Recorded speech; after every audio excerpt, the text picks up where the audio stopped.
hungry and needs ramen fast. She told him with all the passion she could muster. Kushino-san! Came a cry as a brown blur clung itself to her leg. Is he here yet? The blur asked.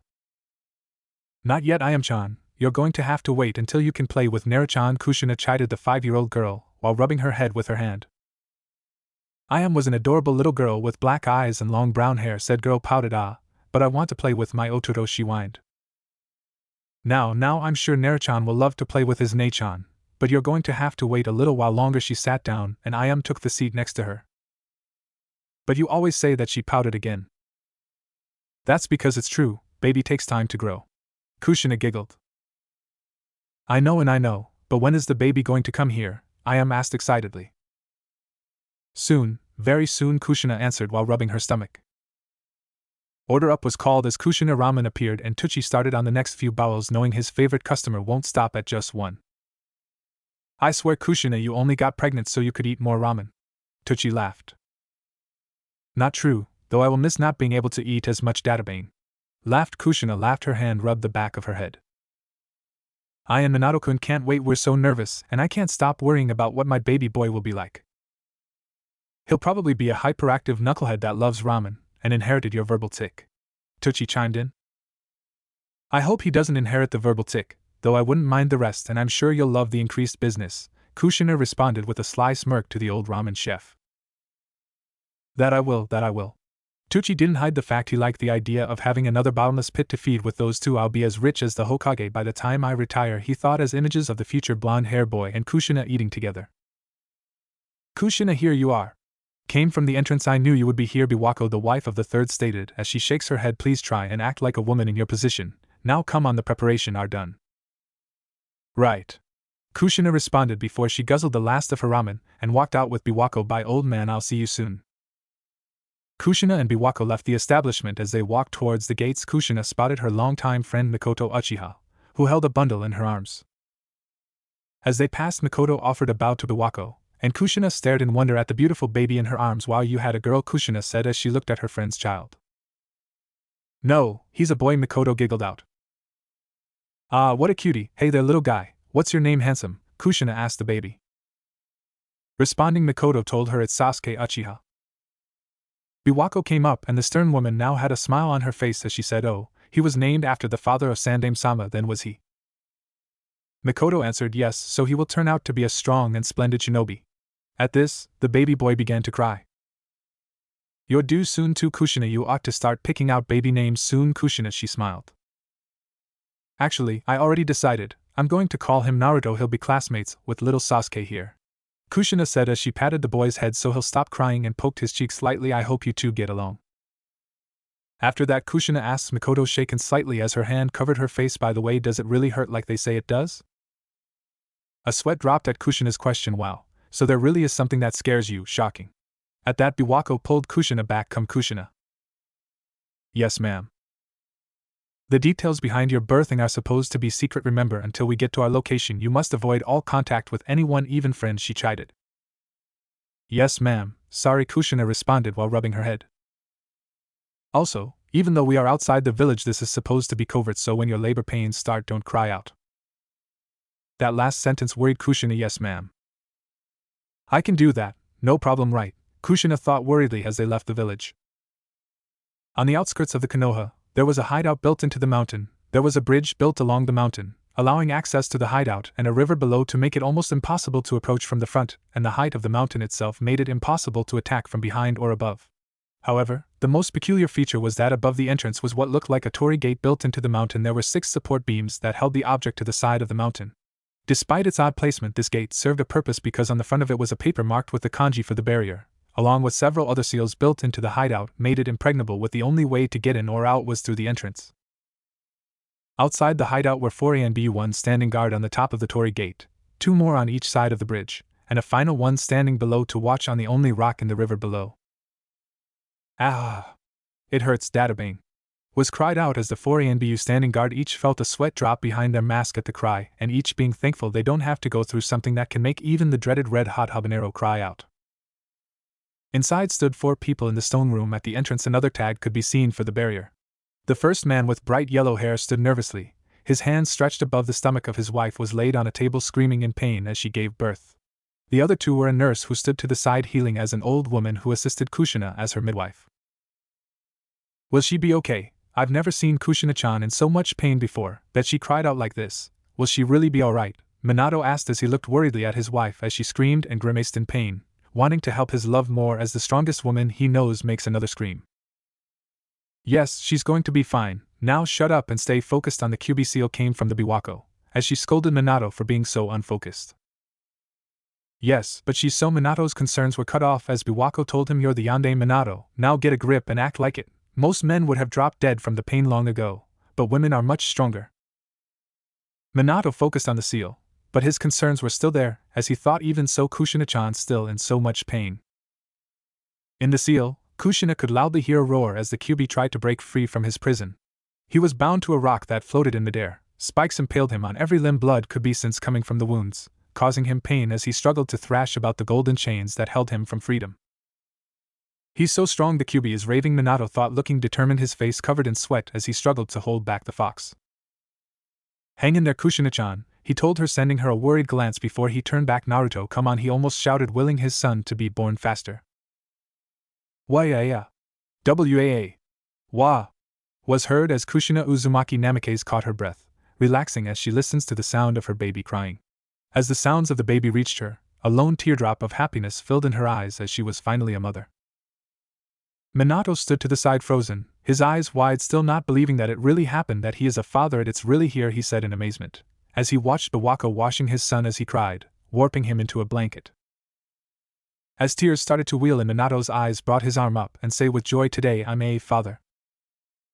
Biwako smiled at him as she walked over to him. "Yes, Minato, you have a healthy baby boy."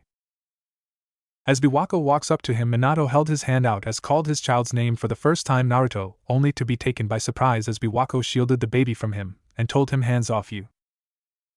As he frowned, she proclaimed, "Okasan first, Otasan second."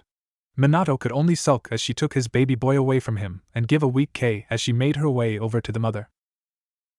More tears came to Kushina's eyes as she turned her head to catch a glimpse of her baby for the first time. "So Naruto, we finally meet," she whispered with a smile, memorizing his features. He had a tuft of sun-kissed blonde hair like his father's and a round face like his mother, chubby with baby fat. Finally there were 3 cute whisker marks on each cheek like that of a fox. Though Kushina knew where they were from, she didn't care. All she could do was stare in wonder at her son. "Now you will have more time later," Biwako announced as she walked away, trying to comfort the baby she was holding.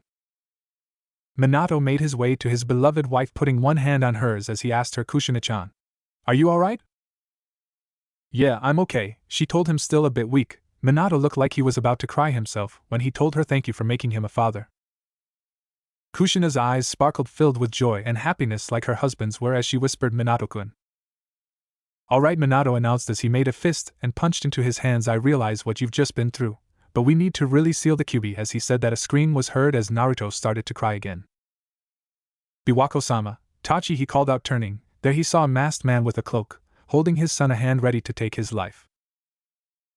Yandame Hokage Minato Namikaze stepped away from the Jinchuriki. Both Minato and Kushina looked at him with fear for their son. "Or else this child will die in its first minute. How the hell did he get past the barrier? Who is?" Minato cursed, as he pivoted his foot, readying himself to rescue his son. "Ah!" came from Kushina as the seal on her stomach started to bulge and the sealing formula spread over the rest of her body, a sign that it was about to break. "Kushina!" Minato shouted as he faced her. "No, the Kyuubi seal," as he thought worryingly before he was cut off by the intruder. "Get away from the Jinchuriki, don't you care what happens to this little brat?" The masked man threatened to pull a kunai from his sleeve.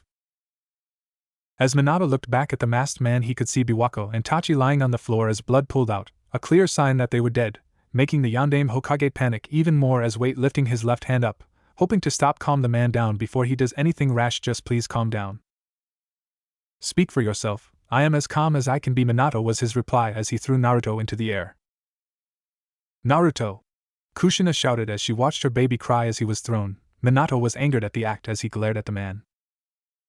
The masked man jumped up after Naruto, intending to skewer him with the kunai, but at the last second Naruto disappeared, and Minato appeared on the other side of the wall with Naruto in his arms. "Leave it to the yellow flash of the leaf. But what about the next one?" the masked man taunted as he fell, and right when his feet touched the ground he made a hand seal. "Hisses!" At the sizzling sound, Minato stared down at Naruto in shock, noticing the explosive tags attached to the blanket Naruto was wrapped in, as they sizzled about to explode. "Minato-kun!" Kushina shouted in desperation. Minato jumped off the wall, grabbing the blanket. As he fell down, the scene around him changed as he threw the blanket away. As he landed in a now different location, he jumped again, hugging his son to him, protecting him as he crashed through a door of a house seconds before it exploded. Minato was sent flying as he touched the ground. He dug his feet in to stop him, and as he came to a stop, Naruto started to cry again. Minato could only smile at his boy. Thank goodness Naruto wasn't injured. He winced in pain as he realized that a piece of wood from the house was jammed in his right leg. As he removed the offending splinter, he thought back to the man, analyzing everything that happened in the last few seconds. He forced me to use the Hiraishin no Jutsu, Flying Thunder God Jutsu. As he looked at the now bloody spike, he finished his thought. His target was Kushina-chan, and he succeeded in separating us. TCH got to hurry. He flicked the piece of wood in the air, and as it fell, he disappeared. And reappeared in a safe house on the outskirts of the Konoha. Back at the hideout, Kushina glared at the masked man as he approached her. "Who are you?" she asked, her breath labored in body and pain from the weakening seal. "Me, I'm no one, just a ghost from the past," he taunted her as he looked at her with his Sharingan eye. "Wait, but that," she was cut off as a genjutsu subdued her. "Don't worry, Kushina, it will all be over soon, and then the dream can begin," the masked man told his docile captured as she obeyed his commands. A vortex appeared from his eye as he and Kushina were sucked in.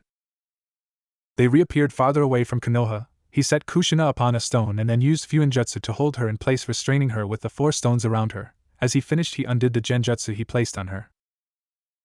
As Kushina came to, she looked around, noticing the different locations. Breathing heavily, she asked, "All right, what do you want?" "I'm going to extract the Kyuubi from you and crush Konoha." Kushina was shocked at his answer, as she spurted out, "No, you can't." The masked man set his eye on her as he continued. "Minato teleportation jutsu allows him to move instantly to locations that are marked with jutsu formula. Those same markings are incorporated into this sealing formula. That way Minato can protect you at all times. But he's far away now and the Kyuubi seal is weakened due to childbirth. Do you have any idea how long I have to wait for this moment?" With Minato. Minato was putting Naruto in a bed. "You'll be safe here," he told his son, and as he pulled the blankets over the sleeping boy's face, "Naruto, please be patient. I have to go and rescue your mother now, right now." Kushina stared wide-eyed at the masked man, both not moving a muscle. However, inside the seal, the Kyuubi was staring down at the intruder as he growled, "It's you." Recognizing the intruder, the masked man's Sharingan spun, and in Kushina mindscape, the Kyuubi pupils shrank and then expanded into the same pattern of the Sharingan. The ball of lava the Kyuubi was attached to started to melt, and so did the chains holding him down. The Kyuubi freed himself, pulling away from the chains. Lava and blood flew as he did, his eyes now empty of all thought, only showing mindless fury. The spike impaled into his chest was pushed out as he roared. In the real world, Kushina's mouth was open in a silent scream. Crimson chakra enveloped her, bubbling in the shape of a fox. Her eyes were white, devoid of thought. The seal on her stomach opened up into a black hole, as a portal opened up connecting this world with the one inside Kushina mindscape. "Now then, come out, Kyuubi. It's time to play, my dear pet," the masked man ordered as he focused on his energy to release the seal. Blood-red chakra erupted from the seal at his command. It took the shape of the Kyuubi head as it roared. Like the spirit, it flew into the air, the chakra taking physical form as it got higher and higher. Eventually 9 tails sprouted, and with a thump, the full body of the Kyuubi manifested in the real world after more than a century. With a mighty roar towards the full moon, the Kyuubi celebrated its freedom from the seal, as it stood on 2 legs, the last of its chakra being separated from its ex-prison. As the last remnants of his chakra left, Kushina fell to the floor, her body exhausted and on the verge of death. The Kyuubi gave another roar as the masked man acknowledged his victory over his new servant. "Good, now we'll head to Konoha village," he spoke as he turned and walked away. "Wait," Kushina managed to get out. "You Uzumakis are just amazing. You don't die right away when the tail beast is extracted," he complimented, and at the same time, the Kyuubi glared at Kushina.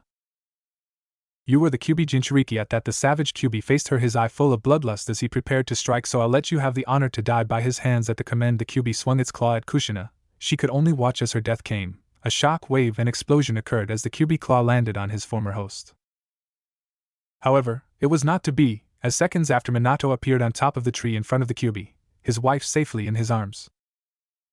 The masked man looked up to Yellow Flash. Well, you really are as quick as a flash, but you're too late." Kushina looked at her husband and whizzed out, "Minato, Naruto, is he alright then?" Her eye had black bags under them, her face deathly pale as she struggles to stay conscious. But despite her critical condition, the only thoughts on her mind were what happened to her baby. Minato smiled as he responded, "Yes, he's fine, he's in a safe place for now."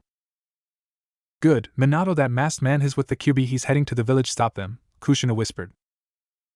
At that, Minato glared at the man, his eyes an icy cold blue, that promised death before he disappeared.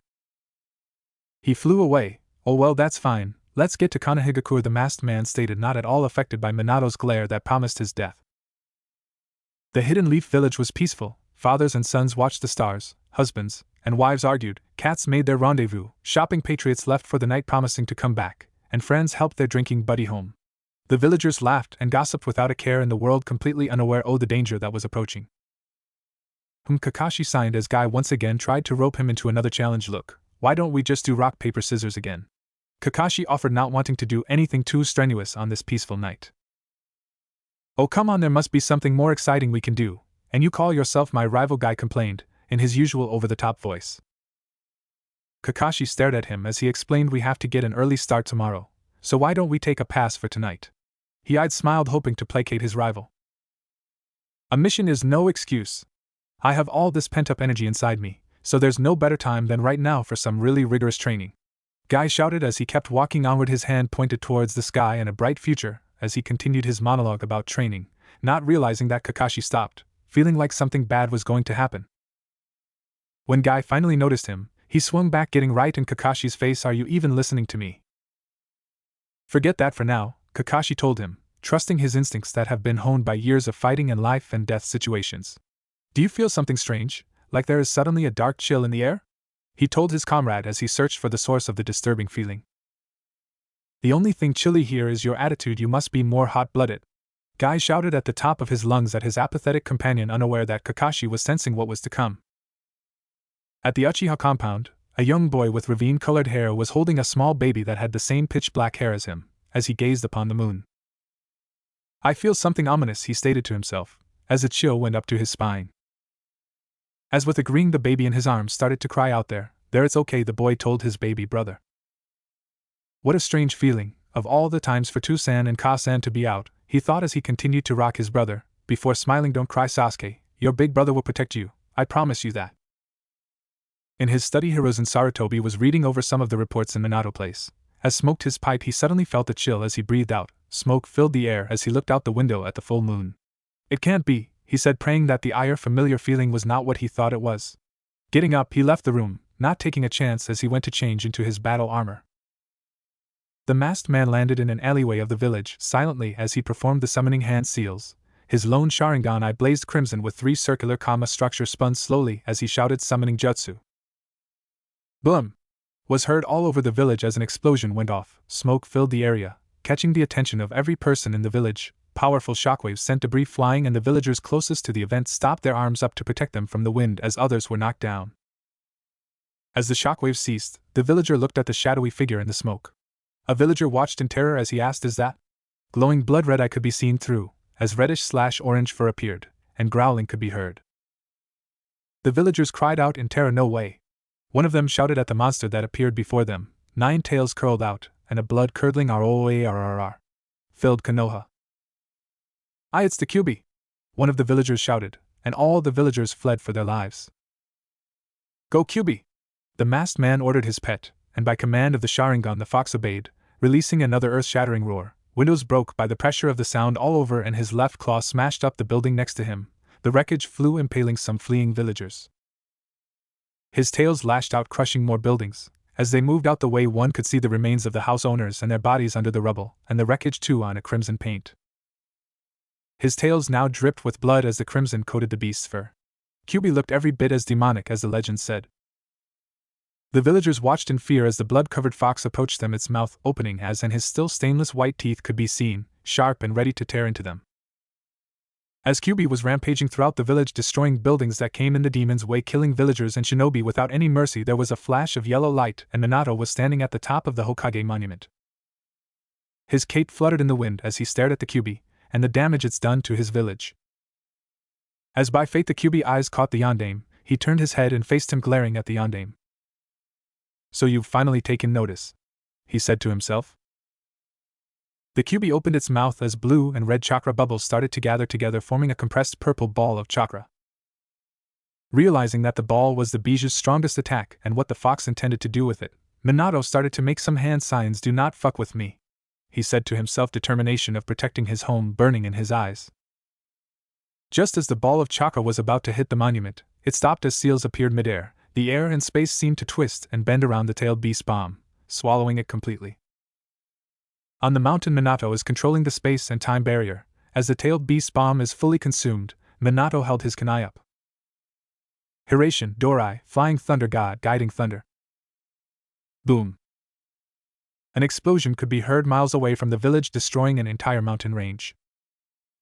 With this much power, I need to carefully choose where I redirect the attacks. The yondaime thought, panting a little as the jutsu nearly depleted his chakra reserves. I got to alert Sandaime-sama of what's going on, Minato thought, but suddenly senses went on high alert as he felt a presence behind him. The same masked man from before appeared behind him with his left hand stretched out, ready to get rid of his adversary. Just as his hand was about to reach the unsuspecting yondaime, Minato suddenly turned around, trying to stab the kunai in the side of the man's head in a reverse grip. Only to be taken by surprise as the kunai just phased through the man's head as if he was never there. The man's red eye held no reaction as he caught Minato's arm that phased through him. "On your opponent," the masked man said as a vortex appeared in his left eye and tried to suck Minato in. But Minato disappeared before he was completely sucked into the clearing, proving why he was considered as the world's fastest man. "He's fast enough to fly away," the masked man said, impressed by the speed displayed by the yellow flash. "But I will be quicker next time," he finished as he too disappeared after Minato as the vortex in his eye sucked him in. On the outskirts of the village, Minato appeared near one of his tri-pronged kunai and fell to the ground. "That technique," Minato said, pondering what he just experienced, "it's a space-time technique more advanced than my own. It happens it doesn't require hand seals. I don't know who he is, but his chakra signature seems familiar." Suddenly a figure appeared just a few meters away from Minato. There stood the masked man preparing the legendary Kuroi Senko. The men stared at each other, no one trying to make the first move. "Who are you?" asked Minato as he wondered who could possibly have the power to not only unleash the Kyuubi but also control the Kyuubi. "My name is long forgotten and despised in the history of this village. I once was known as Madara Uchiha, but you can call me Tobi," he replied in a monotonous voice. "No, that would be impossible, he's dead." I wonder about that," the masked man taunted. "In the end, it doesn't matter who you are, but why to attack Konoha?" Minato responded with another question. "What could you like to hear? I could say I did it on a whim, or that I planned it, or that it's for war, or that it's for peace." The man pulled chains from his sleeves, preparing for a fight, as he finished his monologue of reasons. Either way, he's not ordinary shinobi, being able to control 9 tails with his Sharingan, and his transportation technique surpasses my own. With his dangerous ideology, if I don't take care of him now, then we'll have even big problems than Kyuubi, were Minato's thoughts as he prepared to fight the masked man. "Now that I've freed the Kyuubi, there is no longer hope for any of you," the masked man stated as both he and Minato charged at each other in a battle of speed. The fastest would win. Minato tried to stab him with his kunai only to phase right through him. When Minato came out the other side, the man charged in an attempt to ensnare him with his chain. As the chain begins to tighten, Minato disappeared in a flash and reappeared at a kunai ahead of him. "My physical attacks have no effect on him, but he makes himself solid to attack. I have to aim for a mutual strike. But he is aware that he is vulnerable when he has attacked. Whoever attacks an instant quicker than the other will win the battle." Minato summarized his attack of strategy mentally, before charging at the man and looking for the moment that will decide the fate of the battle. Both combatants charged at each other as they did at the start of the battle. Minato simply threw his kunai at his opponent, but it just phased through the man. As the masked man was about to stab Minato, intending to finish it with one blow, he was not bothered by the swirling ball of chakra created by Minato, as he knew that it would just phase right through him. With an intention to rip his opponent's heart out, as his hand was mere millimeters away from Minato's chest, he declared arrogantly, "I win." But in a flash, Minato disappeared and caught his kunai midair that he threw before, and he slammed his jutsu of pure chakra right into the man's back. The chakra orb drilled right through him, and the ground below him shattered. The masked man's brain now realized what actually happened. Damn it, he teleported himself to his kunai. After drilling the orb into the masked man's back, Minato whispered, "Flying Raijin level 2, Hiraishin and no jutsu." The masked man jumped away, breathing deeply. Taking the jutsu head-on took a toll on him as his left hand seemed to melt, as some white substance fell from it. "I see now why they call you the fastest man alive. I let my guard down for just a..." The man's commentary was cut off as Minato suddenly appeared behind him and stabbed him with his kunai, and his other hand on his chest. "What? He must have marked me somewhere," the man thought in panic as his mind gave him this conclusion. But his thoughts were interrupted as a sealing array spread through his body. "A contract seal. He separated the Kyuubi from me. With this, the Kyuubi is no longer yours," stated the masked man as he jumped into the tree, blood dripping down from the stab wound. "You are worthy of your title, Yondaime Hokage. Injuring me and separating Kyuubi from my control." The masked praised his opponent. Even if he managed to cut off Kyuubi from me, he still doesn't know that effective Mangekyo Sharingan cannot be broken, a simple contract seal. I won't be able to control him again, but he will still complete the task given to him. The masked man thought darkly. A swirl appeared from his eye. As he was being dragged, one day I will rule the world. There are a number of ways to do it, warned the masked man before completely disappearing. Minato was worried by the warning of the masked man giving his tone. He's not joking around, thought Minato. He picked his kunai and teleported towards the Kyuubi. Even if Kyuubi's eyes returned to his normal red eyes with vertical black slits, the effect of the Sharingan was still there, so he did what he was ordered to do. He kept destroying the village, crushing buildings, and killing the fleeing citizens to nothing but a bloody pulp. Battlefield. Sandaime watched the Kyuubi and the blood of the people that coated the beast. With his resolve strong and with the help of his trusted summon, the Monkey King Enma, he drove the fox out of the village. He ordered the ninjas to keep the fox busy as he desperately waited for Minato, knowing that his ninja may have the home field advantage. But without his successor, he knew that they cannot hold for a long time, and after that, they will surely perish. He looked around as the Konohanin kept fighting the Kyuubi. There was a clear path of destruction behind them, from when the Kyuubi was forced out of the village. Hold your ground till Lord Fourth arrives, one of them shouted to the rest before attacking.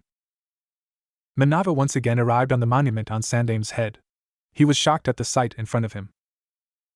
The Kyuubi was charging another Bijudama, tailed beast bomb.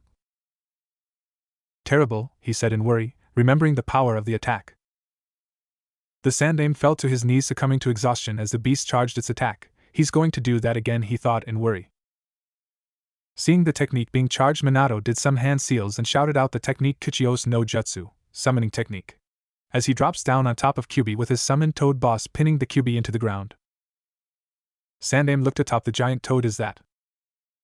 One of the fighting shinobi shouted, it's the Yondaime Hokage. I shall rule this world, rang through Minato's head as he regretted what he was about to do. Kushina, forgive me. Want to hold the Kyuubi just a little while longer. I'll give it my best, but it will tough even for me.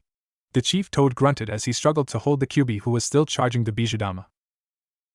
The Sandaime stood there watching the beast close his mouth to attack them, but he suddenly noticed a flash of a very familiar pattern in the beast's eyes. He tried to observe more carefully, but the beast disappeared. Minato, he teleported the Kyuubi with him. The Sandaime turned to the side to see a giant explosion in the distance. The Kyuubi reappeared inside a house, destroying it due to its colossal size, and fired his technique, destroying the surrounding area. Minato appeared with his wife and child in his hand, having quickly grabbed them before the beast destroyed the house. He panted, teleporting things this size nearly depleted his chakra. I must erect a barrier. He gathered his remaining chakra to erect the barrier to detain the Kyuubi in. His technique was halted as he coughed, a bit of blood clearly indicating the strain he was putting on his body. My body can't handle any more strain. Seeing her husband's situation, she decided to lend a hand to her husband. Minato, I can still do it. Kushina wheezed as she holds back some blood that she coughed up. Golden chins of chakra sprouted from her back, digging the ground and snaring the Kyuubi, before forming a barrier.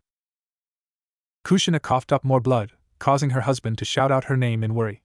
The coughing also woke up baby Naruto as he started to cry. I woke you up, sorry Naruto, Kushina told her son. Kushina, Minato called out, but was cut off by I'm going to draw the Kyuubi with me and die. It will give you more time to deal with him when he emerges. It's all I can manage now with what little chakra I have left, but I'll be able to save you both. So thank you for everything you have done. She thanked her husband's heart, as the Kyuubi struggled for his freedom. Minato was shocked at this, and Naruto whimpered a bit. A single tear came down his face as he looked at his mother's face for what was the first and last time. Kushina slowly raised her hand and gently took the child from Minato. She shakily took the child in her arms as she wrapped him up in a warm embrace. He instantly calmed down and smiled as she rubbed his back gently, and held him in her arms and gazed at him with a loving expression at the sleeping child. Minato watched the interaction with a very sad smile, knowing that Kushina was never going to get to hold their child ever again. He tried to hold back his tears as the child calmed, and he started to regret what he was about to do. Minato, called out Kushina in a raspy voice, snapping the blonde Hokage's attention towards who was about to have an emotional breakdown. Please Minato, please don't regret what you were about to do. You did what you can do to protect the village. I'm happy because you gave me the biggest gift that a girl can ever expect from her man. A gift of being a mother. Kushina, you're the best thing that ever happened to me in my life. You are the one who made me what I am today, and now you made me a father, and yet I am unable to protect my only family," stated Minato, choking on his voice as tears freely flowed from his eyes, unable to stop it. "Above all, when I think about our future together as a family, if I lived, I can only see a life full of happiness. But I guess if I was just had one regret is that I will be unable to see him growing up. I wish I could have seen that. Kushina, there is a need for you to die, in order to kill the Kyuubi. Conserve what little chakra you have to ensure your reunion with Naruto." Kushina looked at him surprised, and wiping his tears he continued, "I am going to seal the rest of your chakra in him. It will be a part of a Heike no Fuin Shiki, 8 trigram divination seal spell formula, and then I will take the Kyuubi with me. Since I'm not a Jinchuriki, I'll have to use the Shiki Fujin, Reaper Death Seal." "Minato, you can't. If you use that seal you'll die, and besides the Reaper Death Seal is still incomplete jutsu, no one knows what will happen." Kushina wheezed out. Restraining the Kyuubi with her nearly depleted chakra reserves was taking a heavy toll on her body. "And there's one other thing. I'm only going to seal half of the Kyuubi. It's physically impossible to seal this much power, but it's also strategically unwise. If you take the Kyuubi with you, there will be no Jinchuriki until he remerges. This will upset the balance of power between the Bijou. With the Shiki Fujin we can at least seal half of the Kyuubi forever, and the other half I'll seal it inside Naruto with the Heike no Fuin Shiki. I know what you're going to say, but remember what Master Jiraiya said about great upheaval and also all the calamities that would accompany it. I've become convinced of 2 things today. First, that masked man who attacked you will bring catastrophe to the world, and second, the one who will stop him is this child, this infant whose godfather is Master Jiraiya. He will open up the future as a Jinchuriki. I'm sure of it." He smiled at his wife as he put Naruto down. Kushina frowned at the mentioned name of Jiraiya. She never liked that man and his ideologies and how he tried to mooch off the Minato's fame and success. In the end, she never cared for that man whose only thoughts were to peep on women and rant about how his ideologies will change the world. Minato never noticed the frown on his wife's face as he was busy doing the hand seals. On the final seal he shouted, "Shiki Fujin, Reaper Death Seal." A strange ghostly figure with beads in his hand, a white cloak around him, purple skin, white hair and red horns on his head, appeared behind him. "Let's believe in him. After all, this child is our son." Sandaime arrived and heard what Minato said, and he immediately recognized the hand seals performed by his successor. "Those signs don't tell me," Emma started. And the Sandaime finished. "Yes, it's the Shiki Fujin," the Sandaime concluded. "After I completed the seal, I'm going to seal your chakra inside Naruto too. You won't have much time, but I want you to try and help him control the Kyuubi power as Jinchuriki. But he's our son, which is exactly why I don't want him to bear such a heavy burden, and tell me why to use the Shiki Fujin. If it only so I can meet Naruto when he grows up, especially if it is only for a short time, then there's no need for you to die. I'd rather you stayed with him and watch over him. I just don't understand why it has to be this way. Why does Naruto have to be sacrificed for the balance of power among the Bijou, for his nation, for his village? Why do you need to sacrifice yourself, as well, just for me, please?" Kushina cried, coughing up blood, pleading her husband to not do this and stay with their son. Moments before she thought Minato was going to seal the whole Kyuubi in himself, but hearing his real plan shocked her to the core. To forsake one's nation and one's village is exactly the same as forsaking one's own child. Your very own homeland was destroyed, so you should know that a harsh life awaits those without a land to call their home. Besides, our family is shinobi. Minato told his wife before he smiled at her and started again. "Finally, even if I were to live, I couldn't be a substitute for you. You won't have much time with him, but there's something that only you can tell Naruto. Something that I just can't. That's an Okasan role. I'm not doing this just for you, I'm doing it for Naruto." After that, he picked up Naruto and told his wife, "I will die for my son. It is my duty as his Otosan." Minato and Kushina stared at each other while Sandaime tried to get through the barrier. 2 ninjas arrived and asked what was wrong. "It's no good. We can't get in any closer. This barrier is preventing the Kyuubi from escaping. It seems the 2 of them plan to take care of the Kyuubi all by themselves." The Shinigami raised his left hand and it went right through Minato's stomach, ripping the clothes off the other side, yet there was no wound as the ghostly arm went through him. It stretched and grabbed onto the Kyuubi, who was growling at the couple. But as the death god's hand grabbed the Kyuubi, he was released from whatever remaining influence of the Sharingan, and he came back to his senses, and he found himself bound by that dreaded chains and his chakra slowly leaving as the ghostly hand slowly ripped it apart. He desperately looked around and saw his former host, who appeared to be weak as hell. But his anger peaked when he saw that Yondaime Hokage was ripping his chakra out. He was about to be sealed again. Not wanting to lose his freedom and his chakra, he made a quick plan. Seeing an opportunity when the red-haired ant coughed up blood and the chains around him loosened, the Yondaime's attention was diverted at her, halting his jutsu, and as a result, the Kyuubi chakra that was being taken out from the Kyuubi returned to its owner. He raised one of his paws and struck at the direction of Naruto, who appeared to be their weakness, but he was further angered as his paws were stopped piercing his target, as his claws were impaled through his parent bodies, protecting their child, their body acting as a human shield protecting him. The claw went right through them. As the claw pierced through them, both used all their willpower to stop it before it reached their son. Kushina held the bloody claw at her stomach as her other organs also fell down, blood flowing out of the wound where the claw pierced her. Minato dug his feet into the ground. The claw stopped just inches from Naruto, and his parents' blood dripped from it and landed on him.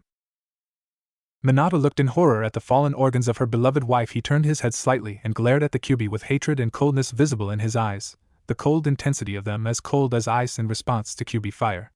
There was some sort of conversation through their eyes, with Minato's eyes conveying "you will suffer" as the message, with Kyuubi's eyes displaying "bring it, vermin" as a response. Their glaring was halted when he heard the crying voice of his child. He watched as Kushina tried to calm down their child but was unable in her current state. But there was one part of his brain saying that his son was somehow aware that he will never see his parents ever again. "Minato, why?" Kushina asked, her voice getting hoarse. "I am his father, protecting him is my duty," Minato wheezed out. "Then all the better, I'm his mother, it's my duty too," Kushina argued back to her husband. "Bastard." The Kyuubi cursed the Yondaime Hokage as his plan to stop the ceiling failed and was unable to do anything further as the chains around him tightened again. "This is the first time I have lost an argument against you," Kushina joked despite the situation. "I understand now how serious you are about this." "Thank you, Kushina," Minato told his wife for understanding him. He took a bit of his blood and started to through some hand seals before pointing his arm out as he was about to release his gathered chakra for the jutsu. He was stopped as Kushina held his hand, stopping him. "Minato, don't," Kushina said as her vision was blurring, indicating that she did not have much time left. "Why, Kushina?"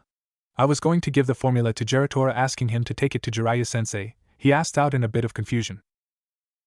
"I don't think you should do this, Minato, when you will seal my chakra in him. At the time of the meeting, I will myself give the key to him." Kushina barely managed to explain, her husband also clearly hiding her lack of trust towards his sensei. Minato nodded, accepting the solution, doing some hand seals, and he put his hands on baby Naruto's belly and Shinigami behind him and pulled his knife out of his mouth. "Kushina, I'm out of time. I want to put some of my chakra into Naruto as well. It will be a while before we see him, so say what you want to say."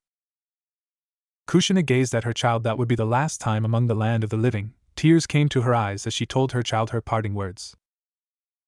"Naruto, don't be a picky eater, just eat a lot so you'll grow up big and strong, and make sure you bath every day and you stay warm too. Also don't stay up too late, make sure you get plenty of sleep. Don't forget to make friends as well, don't need a ton of them, okay? Just a few is fine as long as they're ones you can really trust, and your mom wasn't very good at this. Make sure you study hard and learn your ninjutsu. Always remember, some are good at some things but not so good at others, so even if something doesn't go well, don't get depressed, okay? When you're at the academy, respect your teachers and the upper class. Oh, this is important. Regarding the 3 prohibitions of a shinobi, be extra careful of borrowing and lending money. Take your pay and put it in a saver's account. No alcohol until you're of age, and too much sake is bad for you, so practice moderation. And another prohibition is women. Remember, I am one, so I don't know too much about it, but keep in mind this world is made of men and women, and at some point you'll notice girls, and that's normal. Just be careful, don't fall for the bad ones. Just go out there and find someone that is like me. That reminds me, speaking of the 3 prohibitions, you should be wary of Jiraiya, okay? Naruto, I am sorry to say, but there will be many hardships ahead. Just be true to yourself. Make sure to have dreams and the confidence to make those dreams come true. Oh Naruto, there's so much more. There are so many things I wished I had time to pass on to you. So much more I want to tell you. Kushina began to cry at the end as she thought of all the things she'll miss out on, seeing her boy's first step, his first word, his first day of school, his girlfriend, and when he finally marries and have children of his own. She'll miss all of this, and more tears came. "I wish I could stay longer, but I love you, Minato. I'm sorry I used up your time." Kushina apologized to her husband for taking so long to say goodbye, knowing that it would mean less time for him. "No, it's all right," Minato told her as he moved a bit to look at his son and give him his final words. "Naruto, my advice as your father, well, I guess it's everything your chatty mother said. Hack no furin shiki," he whispered. A flash of light illuminated everything as it did. Both Kushina and Minato gave their son their final goodbyes. "We love you, Naruto." As the last of their life force faded and the white light swallowed their vision, their last sight was of a yellow light leaving their sun and being illuminated in a strange silver glow. Silence enveloped Konohagakure and the forest surrounding it. The chakra that was the source of all the misfortune on this night disappeared. The suffocating killer intent that filled the night air vanished as the light flashed and the sun started to rise. The Konoha Nin cheered with abundance, as the realization that this nightmare was over, that the monster that attacked their home, killed their friends, family, and loved ones were gone. The Kyuubi was no more. As tears of joy fell and the sunlight illuminated the new day, bright with hope for the future, comrades celebrated that they were still among the living. Patting the back of the nearest person, hugging their loved ones that still lived, as they welcomed the dawn of a new day and the end of that terrible night. But at last, not all were happy, as on the outskirts of the village away from the battlefield, where the dreaded Kyuubi was defeated, an old man walked over to the body of his now deceased successor. In the center, the clearing of the forest and the ruins of a destroyed house scattered about, laid the Yandame Hokage, a man that gave everything for his country, his village, and his family. As what little blood that was left in his body bleed out, from the gaping hole in his chest, he had a peaceful smile on his face that showed that he had left this world in peace. Minato's body was draped over that of a woman, with crimson red hair that became an even deeper shade of red, as the blood of her lover and her own dyed it. Eye glistened in the sunlight, and a cry of a baby could be heard. In front of Kushina and Minato's corpses, was a baby blonde who cried for his mother and father, unable to tell that they are no longer among the living. Minato, I'm so sorry, if only I got here sooner, than maybe I could have taken your place, were the former Hokage's thoughts as his eye rested on two people he thought as grandchildren, young lives that he had the pleasure of seeing live and grow up, and sadly now their untimely end as well. As he gazed at their legacy, he couldn't help the tears that fell as he added two more names to the list of people he failed to protect. Suddenly there was a rustle and then a splash. Turning his head, he saw the woman he came to see as a granddaughter struggling to move, desperately trying to reach her baby. She was on the verge of death, and yet even so she still tried to do all she could for her son before her soul left her. Hiruzen picked up the weeping baby and gave him to his mother, as she embraced him, and managed to get out a few words. Moments later, as if he'd never been crying, Naruto stopped and went back into a peaceful sleep. Kushina, I'm so sorry, if only. Don't. Cut the sandaime off, you don't need to apologize, you did all you could. Just please promise you'll take care of him. Kushina desperately with the last of her strength, as she looked the sandaime in the eyes, her gaze still held the determination and the unbreakable will of fire in her fin moments, unable to pass on in peace unless sure was assured her baby will be alright. With a sob, unbefitting of one called the god of shinobi, the sandaime told her, I promise, I'll keep him safe. With those words, Kushina called her son's name one last time as she held him in her arms. Naruto, she whispered as she closed her eyes and smile enveloped her face. Her breathing stopped, and she passed away, with the reassurance that her baby will be alright without her. If one were to ignore the blood, it would almost look as if the family of three were embracing in a family hug, as Minato held his wife from behind and Kushina held their only son. A joy that most people take for granted, this family was only able to experience in death. But at least the now orphaned boy got the chance to be held by both his parents at least once in his life. One figure suddenly dropped in front of them. Sandaime-sama? What happened to Yandame Hokage-sama? Is he dead? What happened to Kyuubi? Is he gone too? Asked the figure, desperation clearly present in his voice.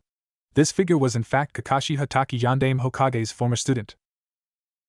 Hiruzen did not say anything, just kept gazing at the corpse of his successor, unable to meet the eyes of the silver-haired shinobi. Not getting any kind of response from the former Hokage, Kakashi understood the unspoken words behind his silence. He said nothing. His silence was unsettling, and Hiruzen feared that this could be the last straw for the silver-haired shinobi, as he already lost his father, his team, and his sensei whom he looked up to as a brother figure, but now he was also dead. He silently walked towards the corpses of his surrogate family and gazed at it with dull eyes as if there was never life present in it.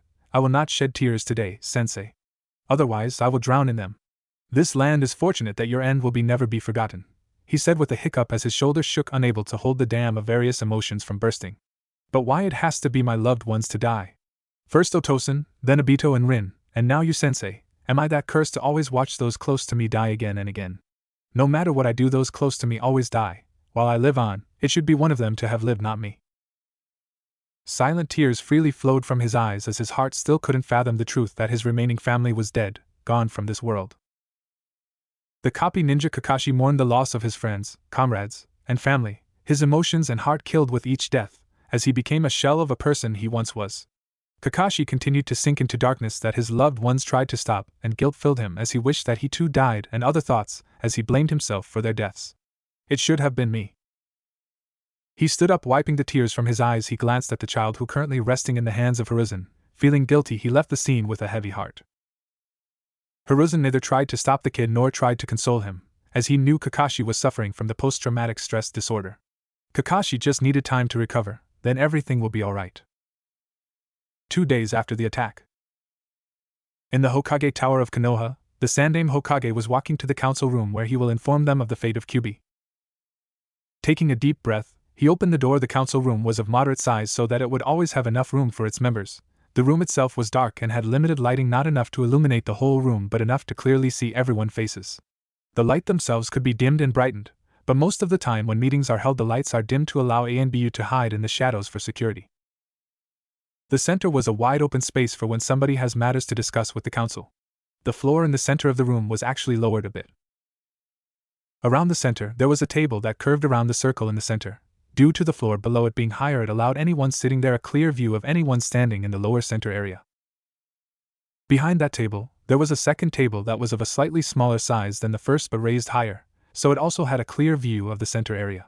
There was a fourth and fifth table behind that one, which was also raised higher than previous table. In the room, there were 33 seats with 22 people sitting and the others empty waiting for the news about the attack. The first 10 seats on the lowest table belonged to the civilian council that was originally set up in war times, to manage the village when the shinobi were out fighting in the war. 10 members sat there that is responsible for managing the villagers' economy. Though the civilians are mostly voted in, their seats were filled with wealthy men that used their money to climb to the position they are at now. All of them owned a business in Konoha and one of them was a member of the Merchants Guild that managed to trade between villagers. The voice of the common people was not as common as it should be. The next row was reserved for the shinobi clans that are the bulk of the Konoha military and 4 seats for shinobi voted in that represent the clanless population of the shinobi forces. This row held 12 seats, 5 of them were present, and 7 of them empty. The ones that were present were Some Inuzuka with her partner by her side who was the alpha of the Inuzuka clan, Murakumo Kurama and current head of the Kurama clan, Shikaku Nara Konoha Jonin commander and head of the Nara clan, Inoichi Yamanaka assistant head of Konoha Intelligence Division and head of Yamanaka clan, Choza Akimichi head of the Akimichi clan. The next row was smaller, though still pretty big. 7 seats currently occupied it. This row was reserved for the noble houses of Konoha. Clans that were a big part in building Konoha or were granted the title by either one of their clan members becoming Hokage or 2 granted the title by the fire daimyo or Hokage. These seats were reserved for the Senju, Uchiha, Hyuga, Aburame, Akimichi, Uzumaki, Sarutobi clans. Of the 6 seats, only Uchiha, Aburame and Hyuga were present since the Akimichi preferred to sit with their allies the Nara and Yamanaka clans. However, their spot is still left open with respect for the clans' positions and all they have done for Konoha. The Sarutobi clan head is empty since the Sandaime Hokage is the current clan head and has only just arrived. There was no living Senju left in the village to take the position of clan head, and their seat on the council was also left empty.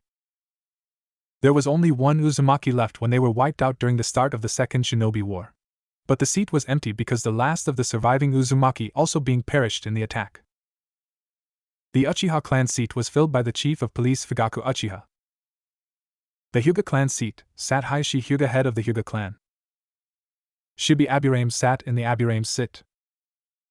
The final row was the smallest, only able to fit about 5 people. This row was reserved for the Hokage who would sit in the center in a stone chair with the kanji for fire on it, and his advisors/village elders. The current village elders Hamura Mitokado, Danzo Shimura, and Koharu Yuditane were waiting for the Hokage to arrive. Overall, if all the space was used there could be a maximum of 50 members on the council, but at the moment, the council chamber was currently in a bustle of activity as they waited for the remaining members to come in for the meeting. There was an air of tension in the room which was evident on the faces of all the council members. Most of the clans as well as the members of the civilian council had lost someone close to them during the attack 3 days earlier. Many of the civilian council members were eagerly awaiting this, having made plans earlier to reacquire power once again. It was about 10 minutes later that the door to the council chambers opened, and in walked Hiruzen Sarutobi, donning in his white and red Hokage robes, followed by Hamura Mitokado, Koharu Yuditane, and Shimura Danzo. The Hokage sat down at his seat, which was at the head of the table. At the opposite end of the table sat the 3 elders.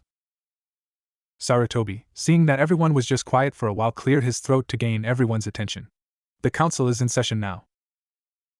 Hamura took a few steps towards the table and spoke. As we all know, a few days ago, our village was attacked by the strongest Biju, the Ninetales, which destroyed some major parts of our village.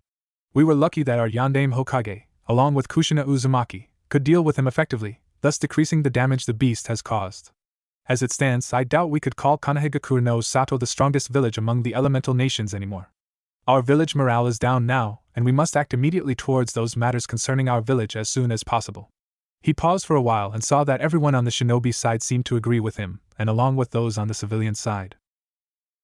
Now Nara Shikaku, briefly tell us the damage that was sustained by the village and the number of casualties for both the shinobi and civilians, he said, looking at Shikaku. Troublesome. Why must it be me?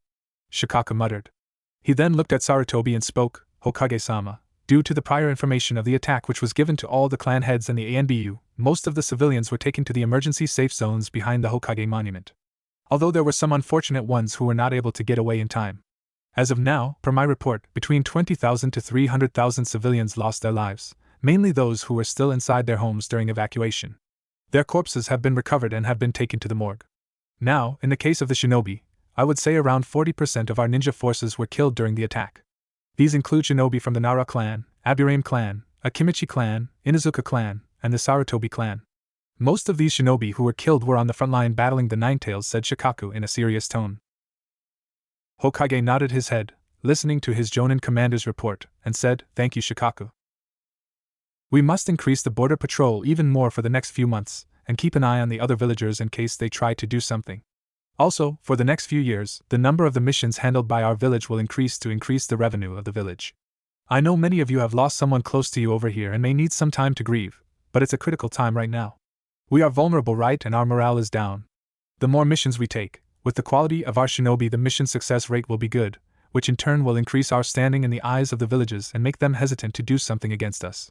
But we must work hard together at this point, as this village was built on the foundation of the will of fire and teamwork. I believe in this village, and together, we will be able to recover from this situation in a given time, said the third Hokage, looking at everyone. Many in the council chambers felt their spirits rejuvenated upon hearing their Hokage's words. Danzo, who was standing on the side quiet up to this point, was the only one who felt what Sarutobi said was naive. It's time to increase our military strength and show other villages what we can do, Sarutobi. Your pacifist ideals are not going to take us anywhere, he thought. Shikaku, who was keenly listening to every word said by the Hokage Sandaime-sama, I have a question. May I, requested the Nara. Hiruzen was preparing to curse as he knew what exactly the Nara was about to ask. He sighed and looked at the lazy Nara as if urging him to ask. What happened to Minato? He was supposed to be present in the meeting, not that I oppose you or anything. Was he too injured during the attack, or asked Nara in a serious tone. Sad and guilty expression flashed on Hiruzen's face. Shikaku saw the sad face of his leader, and this was enough for the Nara to come to a realization. Don't tell me, is he asked the Nara in panic. Hiruzen just nodded as if understanding his Jonin commander's train of thoughts. Shikaku slumped in his chair, as the realization finally dawned on him. His leader, his brother, his friend was dead. Gone from this world. Never to return. Other clan heads who were smart enough to understand the conversation also closed their eyes in respect of their fallen leader. While this happened, the civilian council was getting impatient as their dumb brains did not understand what the fuck was happening and where the clan heads closed their eyes. Will anybody tells us what is happening?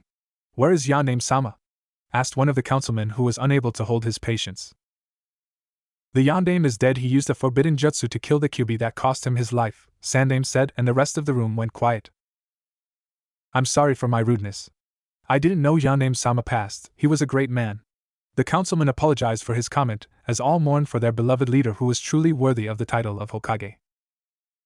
So the Kyuubi is no more? The civilian councilman questioned. Yes, the Kyuubi is of no concern anymore. The Sandaime cryptically, fully intending to keep Naruto's new state a secret. Hokage-sama? Asked the Uchiha clan head. Sarutobi looked at Fugaku and urged him to continue. What happened to the Bijou? Could you go into the details about how Yandame Hokage was able to kill the Kyuubi? Hiruzen tensed a bit upon hearing Fugaku ask that. He also noticed the way he asked how Minato killed the Bijous, as if taunting his abilities. Hiruzen so wanted to glare at the Uchiha clan head, as he knew he always despised Minato. His power, his genius.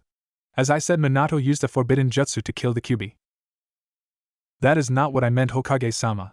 I am asking what become of the Kyuubi and where it is now, Fugaku asked again with a stoic expression on his face, but inside he already had a hunch about what became of the beast and how he was planning to use that to his advantage.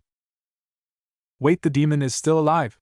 screamed a pink-haired woman that almost deafened everyone in the room, and if it wasn't for the reinforced light bulb would have destroyed them too. What the fuck are you doing? Hurry up and go and kill the beast! Mabuki Haruno bellowed, looking like she was going to make a dash for the exit. After that, the civilian went mad and started screaming their heads off, more concerned for their own safety in the village. The Kyuubi lives, we need to run, get to the shelters. One of them shouted. Quickly do your fucking job, ninja, and protect us. A man demanded, and all of the clan heads had an idea to use the chaos to their advantage, to off the man. Yes, do your job and kill the beast this time, you incompetent fools. Another one agreed, shouting at the useless ninja. It will kill us all. Enough. The Sandame commanded, using chakra to magnify his voice, making the room shake as he released killer intent, freezing the idiots on the council in their tracks. The Kyuubi is no threat anymore, Hiruzen told the council. Pardon me, Sandame-sama, but if the Kyuubi is still alive, how is it not a threat? Shibi the Aburame clan head asked. All the council members looked at the Sandame for an answer. He sighed in his old age, knowing his plan to keep Naruto a secret failed.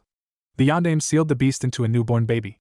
The Sandame told them. All looked surprised, though the ninja council was more accepting, having knowledge on sealing and Jinchuriki. Danzo though only smirked, already knowing that was the case, and that he could use it to his advantage.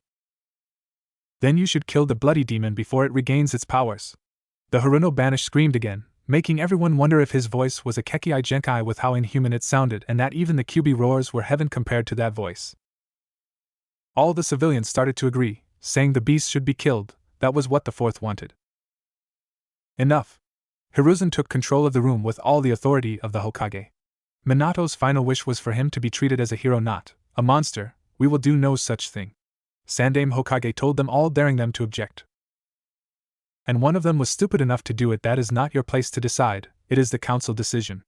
Mabuki told him arrogantly, knowing that they can overrule him. How dare you speak to me like that? Hiruzen shouted at the blatant disrespect and insult of this woman. I am you, Hokage, you will show me respect. He demanded, releasing every bit of killer intent he could, showing these fools why exactly he is Hokage. All the clan had joined in, as well as the ANBU that were hiding, barely able to keep themselves from slitting the woman's throat for the disrespect shown to their leader. All the civilians froze at the power of the Sandame Hokage displayed in his old age. Mabuki stopped and immediately started begging for her life. I'm sorry, Sandame-sama, but that doesn't change the fact that the decision is up to the council. She whimpered. The Sandame stopped releasing killer intent and told them fine, ANBU. Retrieve the shinobi representatives. That won't be necessary. Yumino-san as well as the other representatives were killed in the attack, Danzo told him with a smug voice.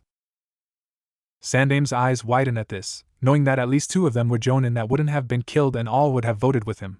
He glared at Danzo, knowing some foul play was involved. Then we will have to. The Sandame was cut off by Danzo. That won't do. This is a problem that needs to be solved immediately, he stated. And everyone, unfortunately, agreed. Oh no, this isn't good, with Kakashi still too young to take a seat and with the representatives dead. If even one of the elder vote or clan heads vote for Naruto's death, the Sandame gulped at the thought that he may not be able to keep his promise to Kushina. Before we begin, I would like to ask a few questions, so I can accurately vote for the best decision, Shibi asked. Yes, we need to know exactly what we are dealing with before we decide it. Hayashi Hyuga spoke up for the first time at this meeting. The Sandame eyed them. Those two will be the hardest to convince. They both decide their decisions on logic. The Sandame prepared for this, knowing that his answers will determine Naruto's fate. Very well, I will answer any questions before beginning. Shibi pushed his glasses up before asking, who is the Jinchuriki of the Kyuubi? Naruto Uzumaki.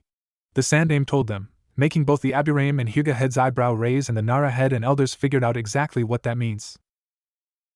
Uzumaki, does that mean that he's Kushina? Some Inuzuka was about to ask. Minato gave the boy the Uzumaki name, in memory of his late wife who was killed during the attack. The Sandame lied, knowing that the civilians can't be trusted with Minato's son's secret, especially the Haruno who once failed to even compete for Minato affections. So Kushina dead, no surprise that Minato-sama should have picked someone more worthy to be his wife instead of that outsider. The mentioned Haruno woman stated with a smug, pissing off the ninja even more. Are you sure that it isn't Kushina and Yandame-sama bastard son, and he didn't steal the Kyuubi and the horse son, as punishment for? Watch your mouth, bitch. Unlike you, Kushina was a real ninja that Yandame-sama loved, unlike you. Some growled, preparing to rip her tongue out and shut the bitch up for good, deliberately mentioning the fact she couldn't graduate from the academy and failed to catch Minato's eye. Why, how dare she! Was cut off by the Sandaime. Enough! He shouted for the third time that meeting. You should do well to remember that you are speaking about the Hokage's wife. Insult her again, and you will be killed for treason. The Sandaime glared coldly as he said it, letting them know that any more insult to Kushina will be a death sentence. If he's not Kushina's son, then who is his parents? Some asked. Unfortunately, both of Naruto's parents died and the Yondaime was left with no choice but to seal it in him, asking that he be treated as a hero and taken care of before he passed. The Sandaime told her and was worried over the fact that the earlier conversation will make it harder for Naruto to claim all of his inheritance. I see, Minato couldn't ask any other child to do it, so he had to use an orphan and gave him his wife's name, wanting the boy to be seen as a hero. The Nara's head stated, though his eyes told Hiruzen he knows the truth, and he slightly thanked the Nara for his help.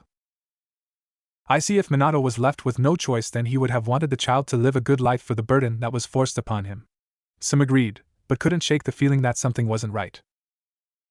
I see, but is there any chance that the seal could be breached? Shibi questioned, not willing to make a decision if there is a danger of the QB be released.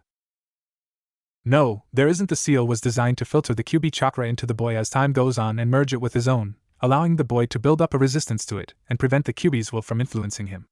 Minato also made a key and entrusted it with the toads so we can tighten the seal when we need to. Sandaime informed them all to get a satisfying nod for the Aburame and the other ninja. But there's still a chance it could regain its power. The Haruna woman screamed, refusing to see the beast and the boy as two separate entities. The boy and beast are two separate entities.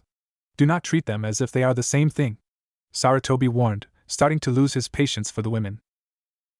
The women grudgingly backed down, knowing angering the Sandaime further was not a wise decision. Anyway, I think that's enough questions, so why don't we get on with the vote already? The Haruna women demanded.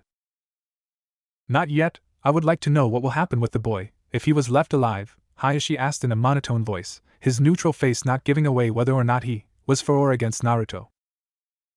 The boy will be allowed to live on his own when he is deemed old enough and live a normal life attending the academy if he so wishes to become a ninja.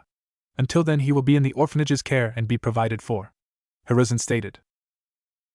Wait, you're actually going to let that monster near our children and walk around free?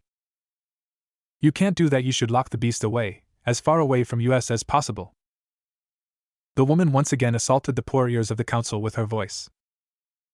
That will not happen. Minato wanted the boy to be treated as a hero. I will not allow him to be treated like a criminal, Hiruzen told her. But he is. The woman was cut off by a glare from the Sandaime. Alright, if that is it, let's start the vote. Everyone who wants the boy to be killed, raise your hand, Danzo stated, and he pointed a brief look at some of the civilian council. One of them nodded back. The Sandaime looked on in surprise as only 7 council members all put their hands up, all from the civilian side. Luckily not a single shinobi put their hand up, but what surprised him were the 3 civilians that didn't vote for Naruto's death. I'll have to keep a closer eye on them, Hiruzen thoughts. How could you allow that monster to live, after all he's done? The Haruna women shouted at the council as if they were the ones who've lost their minds. The boy is innocent and is not the demon. If there is no danger of the QB escaping, there is no harm in letting the boy live, Shibi informed them. Minato wanted the boy to be seen as a hero, though I have my doubt about letting the QB live. I see no reason to let the boy be punished for it and go against our Hokage's wishes, some added her 2 cents in. Yondaime-sama would never approve of persecuting a boy whose only crime was saving his village. A scroll doesn't become a kunai if you seal it inside. Both objects are separate, just like Naruto and the QB are 2 different people. Shikaku agreed with Sim. The boy will become a great asset to our forces if he is left alive. With Yondaime-sama dead, we need all the power we can get. This came from one of the civilian council members who voted against Naruto's death. You fools, if we don't kill him now, he will kill us all one day. Yondaime-sama would have wanted us to finish the job. The banshee screeched at this outrage. That is enough. The council has made its decision. I was there during Minato's final moments, and I know for a fact he would never want the child to die. Hiruzen shouted at her, for daring to say that Minato would kill his own son, but couldn't help but smile as she was forced to back down. But we can't. She was cut off again. Silence. Was it not you who stated that it was the council's decision? The Sandaime demanded and rubbed the fact that her idea backfired. Breathing a sigh of relief, Hiruzen turned to leave. Well, now that is sorted, I will take my leave and start reorganizing the village's reconstruction operations. Hold it, there is still one more thing we need to discuss. I believe that I should be given custody of the boy so he can be trained to become a proper weapon loyal to the village, Danzo stated to the room. The Sandaime was stopped in his tracks. So this was what you are after, Danzo? He growled in his head, as he realized that Danzo used Fugaku's informing the council of the QB state, for his own gain. That's right, if the demon is going to be left alive then he should be, far away from the rest of us and trained so he won't attack us again. The woman that has been a thorn in his side this whole meet spoke up, looking smug that even if the beast would live that he could be turned into nothing more than a puppet to be used. Those in favor of me taking custody of the boy to raise your hands. Danzo went ahead and voted, not even giving Hiruzen time to stop him. All the civilian council raised their hands this time, as well as all of the elders. No, this isn't good. Even with the 2 votes I have as Hokage, we will still lose at 13-10. I'm sorry, Naruto. Kushina, I failed you. Was the Sandaime Hokage last thoughts as Naruto fate was decided. Then it is decided that Jinchuriki of the Kyuubi no Yoko, Uzumaki Naruto, will be handed to Hiruzen, started in a regretting tone. Knock knock. But was halted when there was a knock on the door. Hiruzen would have punished the person for disturbing the council meeting, but in a current situation, he thought it as a boon from whatever superior power that existed up there, who made the universe. Enter, he gave the permission. A few seconds later, a dog-masked Anbu entered the council room. Hiruzen, elders, and clan heads were surprised to see the Sharingan no Kakashi enter the meeting. Wasn't he supposed to be guarding the gate? What is the meaning of this Hataki? Barging into the meeting like this is met with strict actions, asked Danzo with a cold expression on his face while also ignoring the protocol of never revealing the real name of special agents. Kakashi scowled behind his double mask. But Kakashi being Kakashi, bruh. You say something?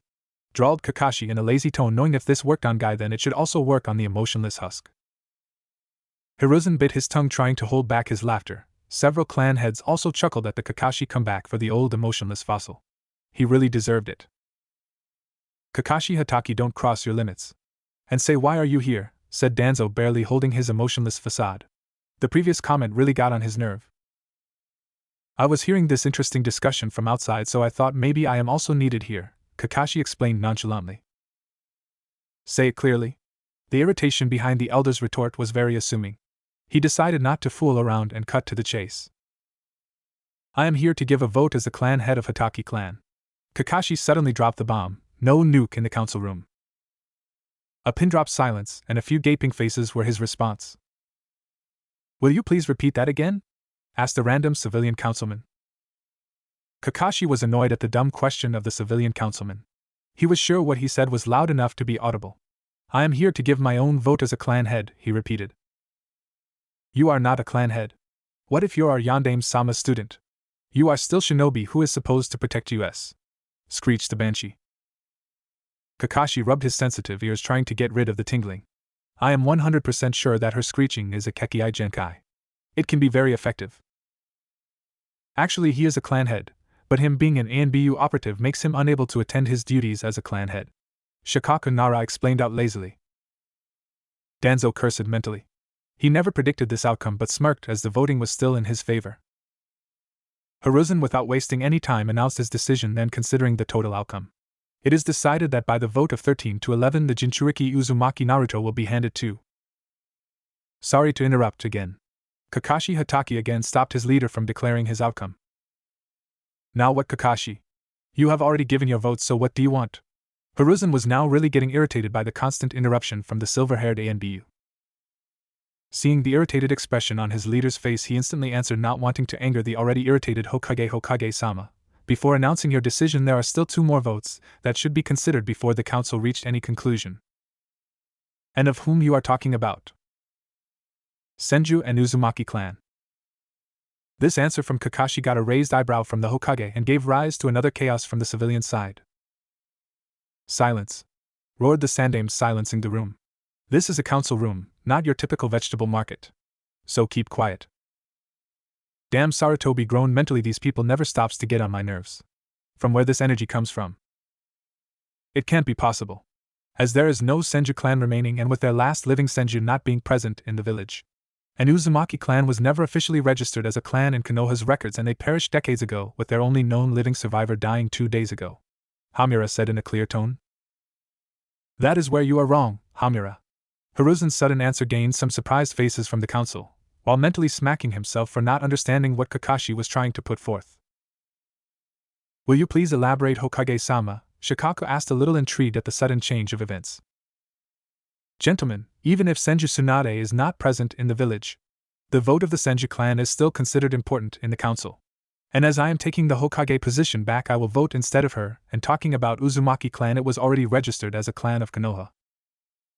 Unnoticed by anyone else, Danzo had gripped his cane tightly upon seeing the Jinchuriki slipping out of his hand. It still infuriated that Tobirama had picked Hiruzen as Hokage instead of him. No matter. My time shall come. I will continue to protect my Konoha from the shadows. All I must do is play my cards right and wait for the right opportunity, thought Danzo darkly. Hiruzen looked at both his sides as he decided to give his final decision. Now, Honorable Council, without any further ado, considering all the votes of both sides, the Council has reached to the conclusion that by the vote of 13 to 13, Jinchuriki Uzumaki Naruto will not be handed for training. Until then, he will be raised in an orphanage, and he will join academy like normal kids. One by one, most of the clan heads agreed on the decision of the Hokage, and it was decided it was best for Naruto to have a normal life. Eventually, even Hamura and Kohara agreed with the decision. Hiruzen was glad. Mere moments ago, Danzo was planning to take his late successor's legacy away. The only one who didn't say anything was Fugaku. He didn't like the fact that the Jinchuriki was set free to live a normal life. His clan's status was drastically decreasing within the village, and so was their power. I will think of something when the situation is unavoidable, he thought at the end.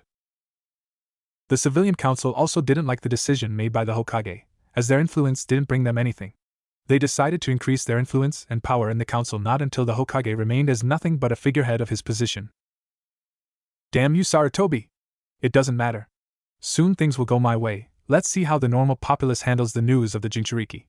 He will be my weapon sooner or later, thought Danzo while smirking internally, seeing the scowl present on the civilian council members.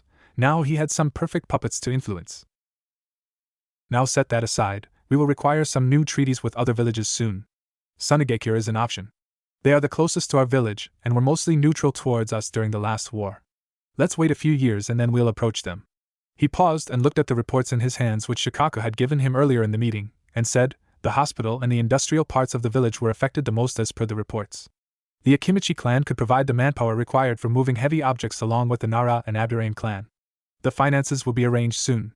I will have a talk with the fire daimyo soon, to ask for his assistance in the matter. The other occupants of the council seemed to agree with their roles, and the Akimichi, Nara, and Aburaim clan were glad to help in the reconstruction of the village in any way they could. The rest of the meeting went without a hitch, and soon all the clan heads and the elders had taken their leave to their respective places. It was nighttime in Konohagakure no Sato. Most of the people by this time were asleep in their tents, while some of the shinobi were patrolling on the outskirts of the village to keep a lookout for any enemy ninja or other threats. While the village was deep in sleep, Hiruzen was cursing to himself, sitting at the desk in the office for retaking the position. Not even a few days since he retook the job, and his desk was already flooded with so much damn paperwork. Ah! Will these nuisances will ever end? How did Minato ever do it? Shouted the Sandaime as he looked towards Minato's picture on the wall beside the Hokage office door. Said wall was also hoisted the picture frames of Shodai, Nidaime, and Sandaime Hokage. Sarutobi, while muttering curses, got back to signing the papers again as he realized just shouting will not help his case in any way. There were several useless requests made by the civilians which he denied, and made the Hokage wonder if there was anything useful among these piles of papers. While Sarutobi was busy doing his work, his thoughts drifted back to what happened during the meeting. He never saw Kakashi being this much serious before, unless it was a mission. Maybe the danger over his Minato last legacy must have caused him to help. He smiled, seeing there was still hope for the kid. He was snapped out of his thoughts when the very same person of his thoughts shined in front of him. Speak of the devil, thought Sarutobi. Kakashi slowly looked towards the desk. It was strange not seeing his sensei there behind the desk. Images flooded his mind of seeing him working, how he seemed to smile a lot at him, giving him missions, or just talking to him. He saw the picture there of him and his original team, and then of his sensei when he was a kid. He knew there was also a picture of Kushina-sama in his desk drawer as well. It just seemed like a bad dream, one that he wanted to wake up from. That he was still alive, and he would see him tomorrow. But as he came to his senses and saw Hiruzen looking at him worriedly, he knew deep down that he was just being stupid. He was gone. Kakashi was undergoing something he hadn't gone through since Rin died by his hands. He had kept himself from finishing his life several times until Sensei found out. The Sharingan wielder still had nightmares due to seeing her dying face. Kakashi knew he was going through one of his bouts of anxiety and depression. Sensei always called it one of his low moods. He always put his lazy and aloof persona. And as time went on and some scolding from Kushina-san and Sensei and also accepting challenges from his eternal, youthful, rival, he would be back to his normal self, but the situation was different as his sensei was dead. His bout of depression did not seem as easily segregated as it normally did, as the truth was slowly trying to eat his sanity. Before he could engulf himself in further misery, a voice called out to him. Kakashi. The voice held an authoritative tone in it. It was very rare for the grandfatherly-looking Hiruzen to look serious. Meanwhile, Hiruzen was worried for his subordinate, as he knew there were many people who had gone insane when they lost too much that was close to them. If he wanted to save Kakashi from losing his mind, he had to save Kakashi from going crazy. For that, he had to do something. Kakashi. Calm your emotions. Minato wouldn't like his prized student to be in depression, Hiruzen said in a soft tone, trying to lift the silver-haired shinobi's spirit. Kakashi looked at him, his wavering in sadness, guilt, loathing, etc. He resisted his mind from breaking from all the losses he had suffered and looked at his leader with a straight face. Sandaime-sama, I am sorry for barging into the council meeting. I just couldn't see my sensei legacy to be used as nothing but a tool to gain power, Kakashi blurted out. A pin-drop silence, no answer from the Hokage. After what seemed like eternity, Sarutobi started chuckling, which was blown to hearty laughter. Kakashi was stupefied at the response he got from his leader. He expected the Hokage to reprimand him, scold him, even punish him for his insubordination, but this was beyond his thinking capacity. Getting his laugh under control, Hiruzen looked at Kakashi. Wiping his tears away, he said, Kakashi, if we ignore the protocols, you had done a very good job interfering with the council. If you hadn't interfered, God knows what would have happened to young Naruto. Kakashi nodded, fully imagining the scenario if the outcome of the decision was in Elder's favor. Sandaime-sama, where is he? Kakashi asked in a shaky tone. Hiruzen smiled softly at the request. Maybe Naruto can help fill the hole in the silver-haired shinobi's heart. He is at the hospital, being taken care of in NICU, Neonatal Intensive Care Unit, part of the hospital. Kakashi gave a sigh of relief as his sensei's son was all right. Hokage-sama, may I take your leave? I had to return to patrol the village borders. By saying this, Kakashi was about to leave, but he was halted when Sarutobi put a hand on his shoulder, stopping him. Kakashi, I know what you are going through. Will you adopt young Naruto? Hiruzen dropped the bomb, and being honest, I don't want you to suffer any further. I can have someone I trust help you with little Naruto. So what do you say, Kakashi? Will you accept him? Hiruzen asked hopefully. He honestly thought, without a doubt, willingly to honor his sensei's last wishes. I'm sorry, Hokage-sama. The guilt in Kakashi's words formed a pit of ice in Hiruzen's stomach. Respect, prestige, love, dedication are all castles of sands. They crumble in just a moment. By losing my self-respect, what I will gain, Hokage-sama? I can't bring myself to lose any other person close to me, said Kakashi, barely managing to hold his flow as the memories of all his precious people came bombarding in his mind. He wiped his tears with his hands and said, but don't worry, Hokage-sama. I promise you I will watch over him from shadows, and I will do everything to protect him, even I have to lose my life for it. He promised and shined out of the office, leaving the Hokage looking even more haggard and with the guilt of being unable to save yet another life. Even the said person was alive but is dying inside. In every shinobi village, there is a reminder of their previous leaders and heroes that honor their memory and sacrifice to their village, along with a symbol of the philosophy and will they carry. The Hokage Rock is the mountain where the faces of the previous leaders and current leaders are carved. This is the place where the faces of the legendary shinobi who once reigned over the village are placed. The first Lord Hokage, Hashirama Senju, member and leader of the Senju clan and one of the founders of the village hidden in the leaves. Being the first shinobi from his clan to use the Kekei Genkai known as Mokuton. He himself was hailed as the god of shinobi for his unmatched ninja prowess due to being born during the Warring States period and sought peace for the shinobi world. And to that end, Hashirama founded Konohagakure with his clan alongside his childhood friend and rival, Madara Uchiha, who was a member and leader of the Uchiha clan, the second founding clan of the village. This would bring both the Senju, the Uchiha, and all their affiliated clans to come together to found a village of peace, where children would never need to die in battle. This action would cause the other countries to soon follow Konohagakure's example and build their own hidden villages. Hashirama was also responsible for creating much of the village's infrastructure with his wood-release abilities, as it was also his wish that Madara became Hokage, the village's leader and protector. Though this wish fell on deaf ears when the villagers elected him to be Hokage instead of Madara, along with his younger brother being adamant that he be the leader of the village. With his position in Konoha rapidly diminishing, Madara decided the village was a failed experiment, and abandoned it, intent on someday returning to face Hashirama in battle yet again. True to his promise, Madara eventually attacked Konohagakure on multiple occasions. After countless fights and with the Nine Tails under his control for their final battle, Madara challenged Hashirama to one final contest. The Nine Tails' power, as well as Hashirama's efforts to capture and contain it, devastated the landscape, carving out what would later be called the Valley of the End. Hashirama spent the duration of their battle trying to reason with Madara, but only for Madara to continue fighting until he was too tired to even keep his Kekkei Genkai known as the Sharingan active. The end result being that Madara was killed by Hashirama. In the aftermath of the battle, Tobirama hid away Madara's body, and Hashirama's wife, Mito Uzumaki, who originated from the Uzumaki clan known for their Fuinjutsu, sealed the Nine Tails within herself in order to contain its great power to Konoha's benefit. And so for a time, things were peaceful. Hashirama helped train one of Tobirama's students, he got to spoil his first grandchild, and he locked away the Scroll of Seals, the Kenjutsu it contained no longer necessary in the world he made. But the peace Hashirama had worked so hard for was starting to unravel. At some point, Takigakure sent Kakuzu to assassinate him. Although he defeated Kakuzu, other wars began to break out, and it was during the First Shinobi World War that Hashirama was eager to form a lasting peace with the other villages, convened a Kage summit so that he could share the tailed beasts Konoha had acquired with them, thus balancing power amongst them. But cooperation would not be so simple, as Hashirama intended it to be, first by Tobirama's demand that the other villages pay for the tailed beasts they received, then by the first Kazekage's counter-request of money and territory in lieu of a tailed beast. As unrest began to grow, Hashirama shared his fear that any agreement they made would only be temporary, but also that future generation could forge a lasting unity. Ultimately, Hashirama's wish for peace would not come to fruition during his lifetime, and he died while Konohagakure began to flourish. Before his death, he passed the title of Hokage to Tobirama and instructed him not to mistreat the Uchiha due to Tobirama having a lot of distrust for them. The second face belonged to Tobirama Senju, a member of the renowned Senju clan, who, together with his elder brother and the Uchiha clan, founded the first shinobi village, Konohagakure. Throughout his lifetime, Tobirama would work tirelessly to achieve political stability and implement the institutions that made the village system work, thus ensuring Konoha's continuity and prosperity.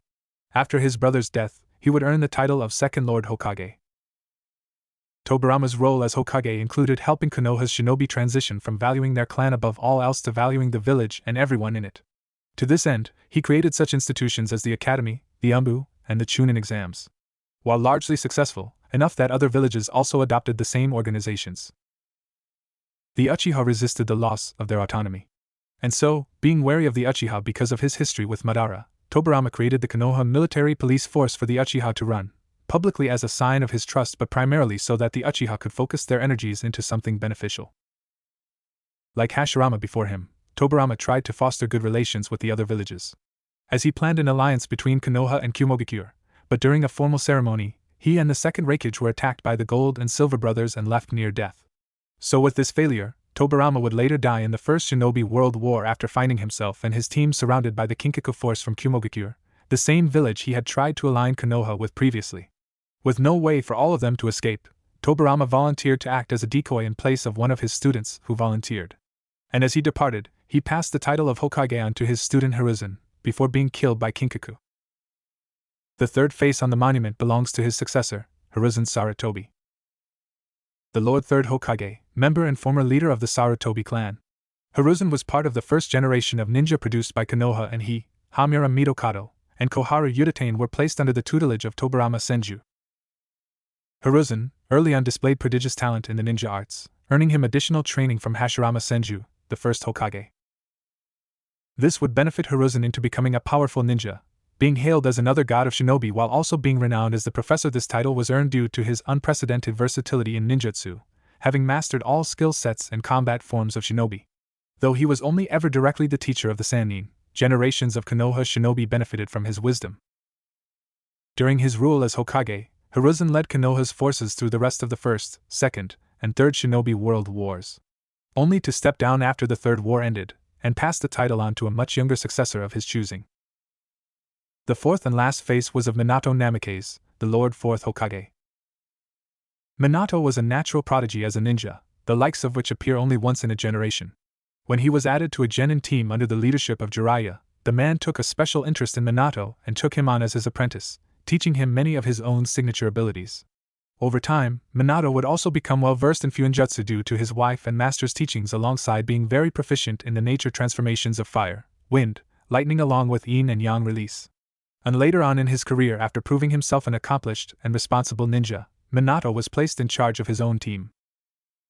So when Konoha became involved in the Third Shinobi World War, Minato's obligations became split between training his students and helping with the war effort.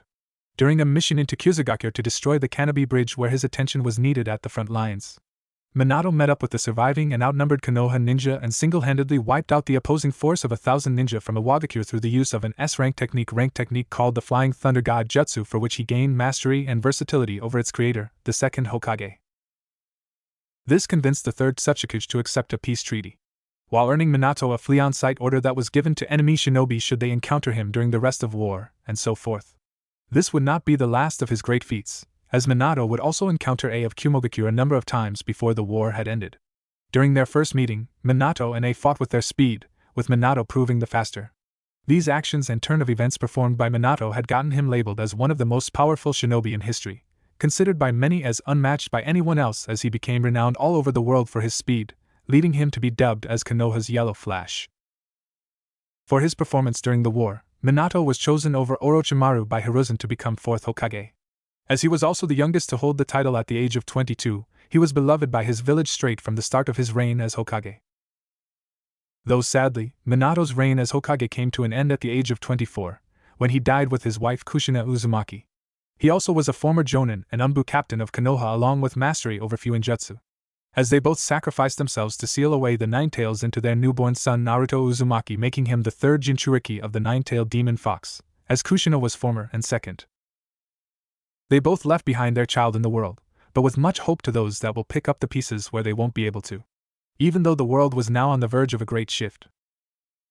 And here, 6 years later after the Kyuubi attack, is where our story truly begins, with a small boy that, despite being mistreated his whole life, will rise to become the legend he was born to be. Konoha, 6 years after Kyuubi attack, October 10th ##. It was a warm evening in the Leaf Village. The sun was just going down, the sky gaining an orange hue. Town lights were coming up and we could still see many people going around the village doing their business. Unlike many other villages, even though Konoha was the most powerful village in the elemental nations, it didn't seem militaristic or cold. Many people, if they saw Konoha, would say that it wasn't a shinobi village. However, the mountain that surrounded the north part of the village was a dead giveaway. In it were carved faces of the most powerful shinobi to ever live. It was October 10th, the village was covered in decorations and celebrating the defeat to the Kyuubi that attacked 6 years ago. Everyone in the village was happy, it was times of peace. The wars were long forgotten, but not the hate and pain of many that were lost. Although everyone seemed happy, one particular kid was sad and lonely.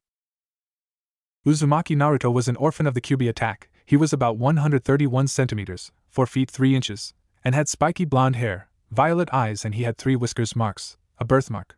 He was wearing a white shirt with a red swirl on his back and black pants.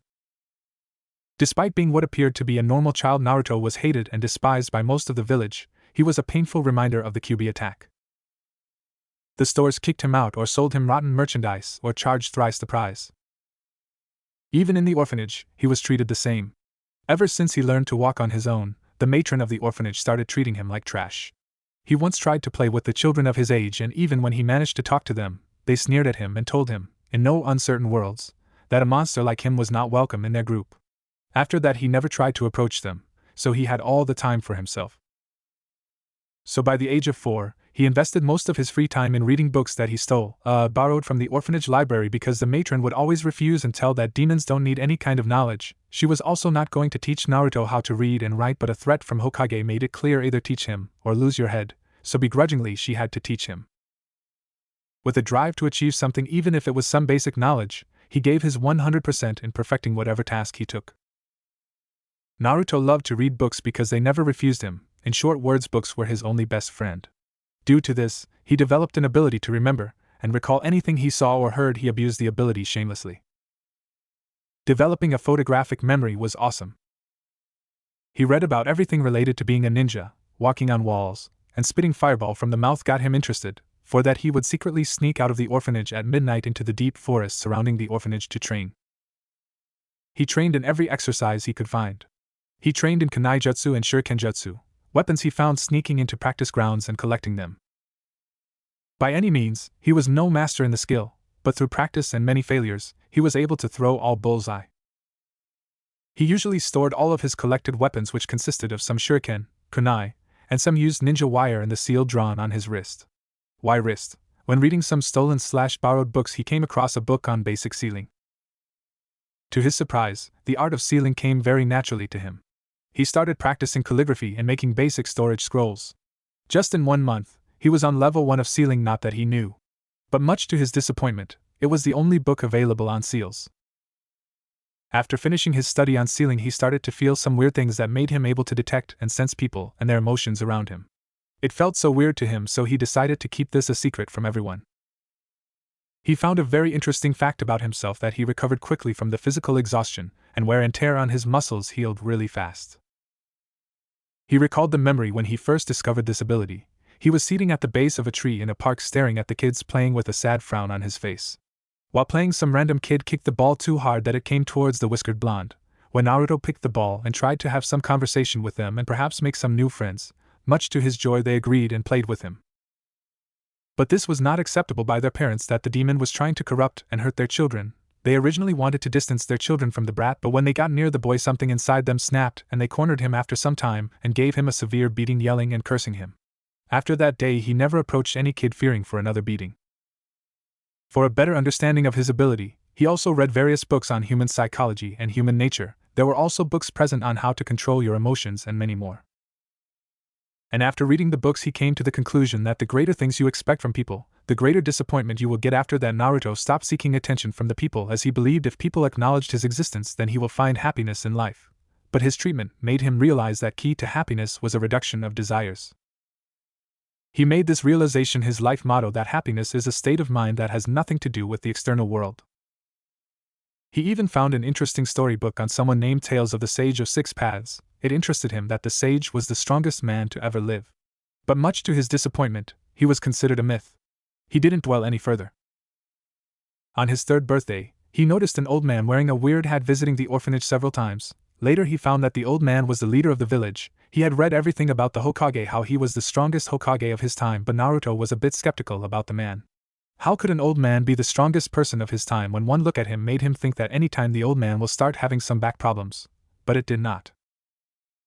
It was really confusing for Naruto. He usually stopped by the orphanage to see how the older kids who became genin are doing. He seemed nice, but he always looked at Naruto with a strange emotion on his face. He even talked to Naruto about his hobbies, his dreams, etc. It felt nice to have someone who didn't treat him with scorn and hatred. But it was not enough for him to forget the negative treatment and beating he received. And today was no different from other days. The reason when he left the orphanage for his regular training. After finishing his training, when he arrived at the orphanage, he was shocked to find that he was just kicked out of the orphanage by the matron. When he asked the reason, she just said that there was no place for demons in here. So collecting a few things he owned, he started roaming on the streets, not knowing what was waiting for him. It was already dark when the matron kicked him out. Not knowing where to go, he decided to visit the Hokage monument and relax and enjoy his birthday alone like he always did. The walk towards the Hokage monument was very quick due to his midnight training. Naruto nearly knew all the roads of Konoha, so finding some shortcuts were very easy for him. When arrived, he gazed at the decorated site of Konoha. It truly was a sight for sore eyes. It was truly beautiful. He lay down at the top of Yandame's head, looking at the stars that illuminated the darkness of the sky. Just like the infinite number of stars, many questions that always haunted him came rushing to him. Why was he hated? Why everyone called him a demon? Why the matron always treated him worst on his birthday, nearly killing him? Many questions were popping like popcorn in his mind, but decided to ignore it like always. He knew these questions will always remain unanswered to him. He just laid there celebrating his birthday while the village celebrated the Kyuubi festival, the day the Yandame defeated the Kyuubi. An epiphany struck him like lightning, causing him to sit in rapt attention. His mind gears were working hard to conjure up a solution for the new puzzle. Then he remembered a recent memory when he was drawing the storage seals on his wrists. A big spiral seal always used to appear whenever he tried anything related to his training. From his limited knowledge of the seals, he knew a seal is always present if something was sealed in it, but he ignored it that time, considering it as nothing important. And Yandame was a master in seals.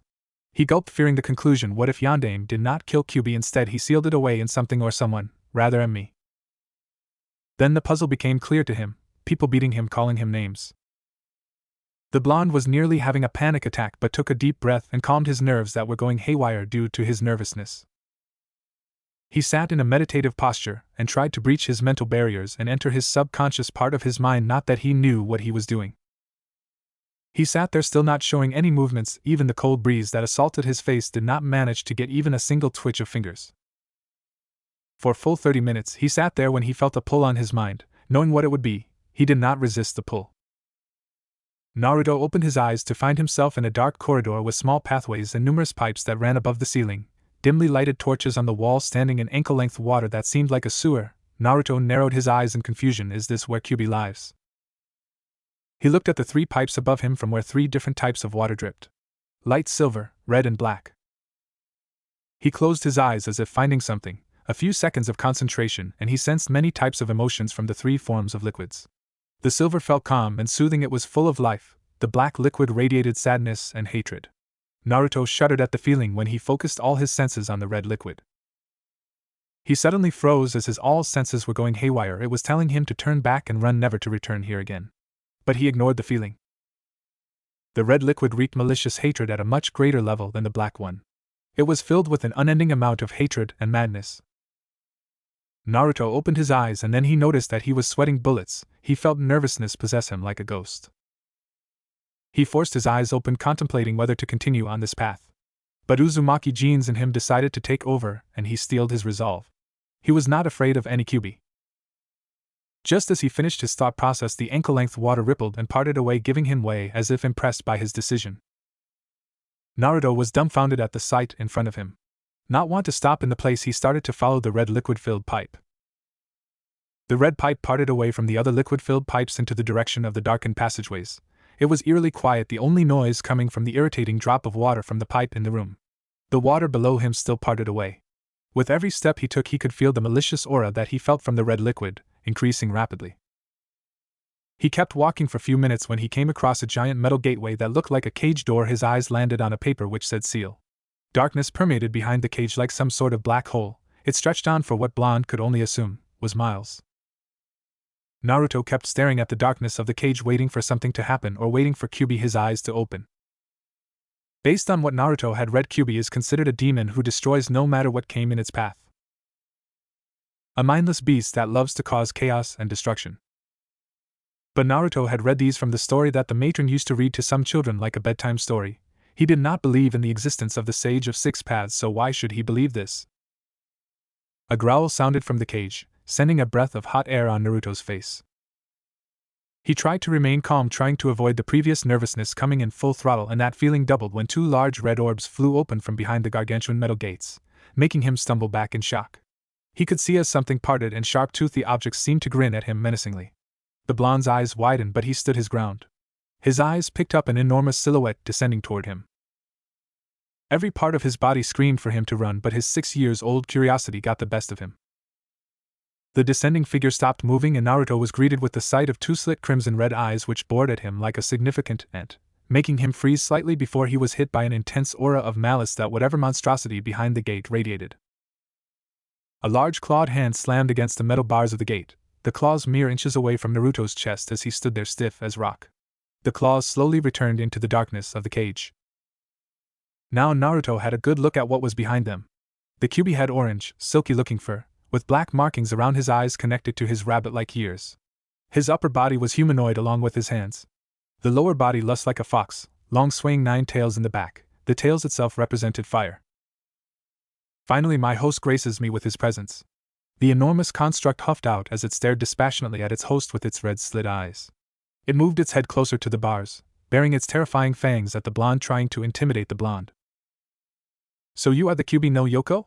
Asked Naruto curiously, forgetting his previous nervousness, keeping a straight face while staring at the mighty beast in front of him. Kyuubi raised a non-existent eyebrow in amusement, and mentally praised the brat to stand in front of him without any fear. Many would die by heart attack by his mere presence.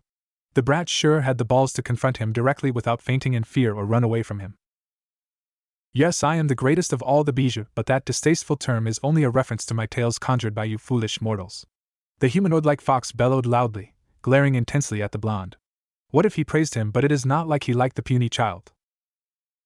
So what do you call yourself, and there are others like you? Asked Naruto with hidden curiosity. It's not your place to ask, foolish Nijen, boomed Kyubi, dropping the subject. Naruto glared at the fox for calling him foolish. Shut your ass up, you damn furball, I am not here to exchange curses with you. I have some questions and I want them answered, said Naruto with conviction, his glaring increasing on the fox. Kyubi, angered by the blonde's words, thrashed against the cage, wanting to break the damn door and rip the blonde to shred, but the seal did not budge the slightest. Grunting in annoyance, he laid back down, while still maintaining eye contact with the puny blonde. On the other hand, he was impressed at the boldness of the 5-year-old, bold enough to talk to him without any fear. But he was still angered that a mere child demanded answers from him. If not for the damned seal, he could have destroyed the blonde in front of him in mere seconds. What are you doing here, brat? What exactly is it you seek? Is it my chakra? Haha, congratulations, the answer is no. Naruto could not help but look at the fox with a deadpan expression for the blunt answer to his own self-imposed question. He shook his head and let his eyes flicker about as he took in the appearance of the place. So what is this place? Foolish brat, this waste of place is your mindscape or part of your consciousness. A manifestation as a result of the seal placed on you by the Yondaime Hokage when he sealed me into you, Kyubi said in a calm tone. Naruto looked surprised at the revelation. His expression turned into disgust, but he smirked towards Kyubi. This is my mind. Pretty good place to live. Don't you agree?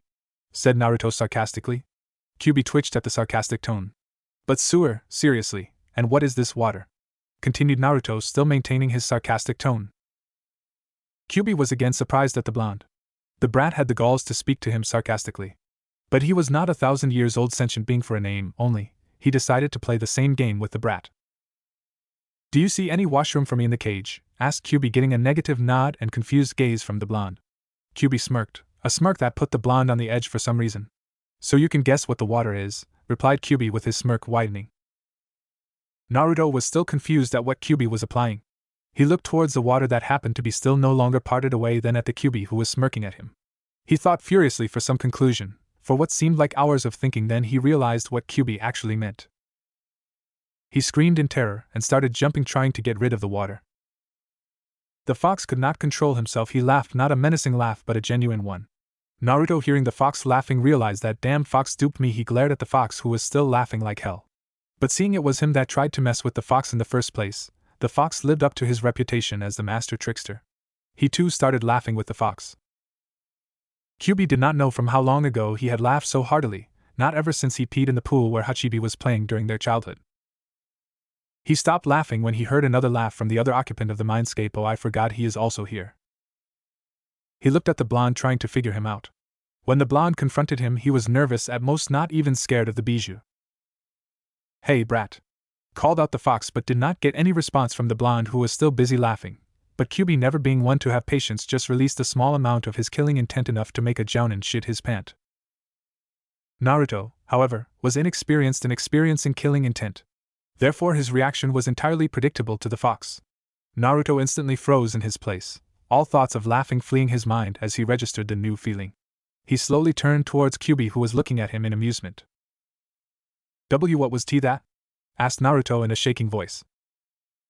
Kyubi stared Naruto in the eye, indicating he was serious. All previous amusement lay forgotten. That was killing intent, usually used to intimidate the opponent. A higher level of killing intent can make the other suffer illusions of death. I'm impressed, though, that you managed to stay conscious, he said with a raised eyebrow. Scowling a bit, he asked, is it the way to interrupt someone? You could have asked. Humph, I don't care, and I also don't love the chitty-chatty conversations. I am always straight to the point, stated the fox. Naruto grumbled under his breath something about smart-ass bijus with a stick up in their asses. But Kyubi's sensitive hearing picked the words very clearly. He let loose another wave of killing intent and smirked in satisfaction as Naruto froze again. So brat, I am curious, why aren't you afraid of me? He asked him. The question snapped Naruto out of his frozen state. He became serious all of a sudden. Naruto opened his eyes and with all seriousness he exclaimed. I don't know, he replied lamely. Kyubi could not help but sweat drop at the lame reply. What do you want, brat? Trying to change the topic. I am not going to ask why you attacked the village, considering you will not answer the question. Started Naruto, getting another sweat drop from the fox. I want to know you. Kyubi became serious at the question and stared into the blonde's azure eyes as Naruto too stared into the red slit eyes of the fox. It was like they were intently watching each other's souls. Whatever the case, Naruto then felt the same hatred, malice from the fox, but Naruto felt something from the fox that made his eyes widen. The loneliness, he felt loneliness from the fox, he too faced loneliness each moment. They both were the same. They both were hated and considered demons. They knew the meaning of hatred. Naruto understood the Bijou now. He was misunderstood. He was lonely. And it was because humans feared his power, that they hated him, that they cannot control his power. QB too felt the same thing from the blonde being hated without any reason, left alone all the time. He gave a small smile and nod of his head, which was replicated by the blonde. It is said that when two people can feel each other's emotions, they don't need words to express themselves. Because when you can feel each other at such an intimate level, you cannot help but trust them. Kurama. What? Asked Naruto, startled. It's my name, Kurama. Giving it a fresh start, EQ Kurama, said Naruto with a chuckle. Kurama merely grunted in reply. My name is Uzumaki Naruto. It's nice to meet you too, Kurama, introduced Naruto, giving a small bow of his head. He looked at Kurama as if expecting something. What? I am not doing this stupid thing. I already gave you my name, said Kurama with a twitching eyebrow. Damn the brat, expecting formal greeting from him. He was the strongest. Bijou was Kamisake, not some mere child, damn it. Kurama's reply had the effect of sending Naruto into a bout of depression. A cloud of rain appeared above Naruto's head. You could have denied simply, Kurama, said Naruto with lightning now cackling in the above rain cloud.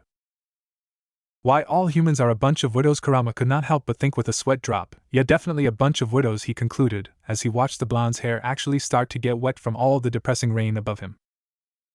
So, what now, Kurama? Naruto asked in a curious tone. All his previous depression lay forgotten. Kurama gave a massive sweat drop, seeing the 360 of emotional change of the blonde. Nothing, now go away, I want to take a nap. Go shoo away, said Kurama impatiently. Geez, it looks like you are not only the manifestation of hatred but you also seem to be the manifestation of impatience. Any Kurama, said Naruto while laughing. Kurama's eye twitched at the jab at his impatience. The brat was getting on his nerves. The blonde controlled his laughing and asked a question that was bugging him. Kurama, how you came into existence? Kurama was caught off guard by the sudden question. He was nervous and was contemplating whether to answer it or not, but shrugged. You see, we Bijou are a mere construct of chakra. We were created by a man whose power far exceeded your imagination, exclaimed Kurama, pride evident in his voice. Who was he? Asked Naruto curiously.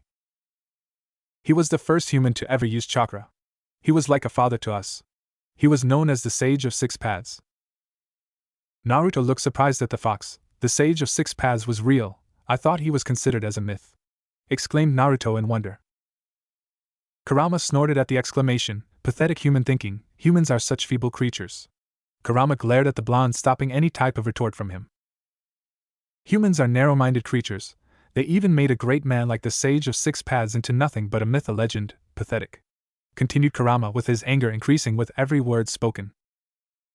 Naruto flinched at the sudden rise of anger from his new furry friend. He sympathized with him. He too would have lost his cool if anyone would consider his idol and nothing but a myth. He stared at the fox. I know, Kurama, started Naruto, gaining the attention from the tailed beast. I know how you feel. I too would have been angered if anyone considered my idol as nothing but a myth. Seeing the person you respect and care for fade into nothing but a memory would hurt anyone in the place, said Naruto sadly. Kurama looked surprised at the blonde. Having a mental level to actually understand human nature was very rare in this shinobi world. Very few showed this level of understanding, like his own father, his youngest son, and the tree huggers up to some level. He gave a smile to Naruto which was mirrored by the blonde as well. But Kurama, I have some questions. Asked Naruto, why you hate humans so much. Is it because they made Sage of Six Paths a myth, or there is another reason to it? Kurama closed his eyes and said nothing to the blonde's question. He would just answer the question and finish the conversation, but thought against it. Naruto was not any normal child by any means. It was quite a dark truth about how the shinobi world works, and Naruto was not that mature enough to understand the complex chemistry behind it. Naruto, I cannot answer your question, answered Kurama, giving the blonde another glare, stopping from any kind of protest. One thing can answer your questions, finished Kurama. What, Kurama? Asked Naruto, hope rising in his heart by each passing second. Time came the answer from the Bijou. What? Naruto asked confusedly. Only time will give you answer. This type of answers are gained by self-experience and patience around the world. Time is a very valuable thing, Naruto. You just have to be patient, advised Kurama sagely. Naruto just stared at the fox, trying to understand the meaning behind the fox's words, but asked nothing. He knew Kurama, whatever he meant, was something big. So he just nodded at the response. He was about to ask another thing when he sensed something different from the outside world. Kurama noticed the change of emotion in the blonde's face and immediately knew something was wrong in the outside world.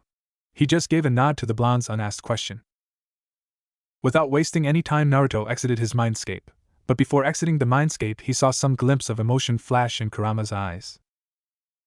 Was that guilt and shame? Naruto did not ponder over it, and just exited the mindscape. In the real world. When Naruto opened his eyes, he found himself seeing the beautiful scenery of the village, but some rustling sound from behind made him turn to look at the source of the sound, but what he saw made his mind go blank.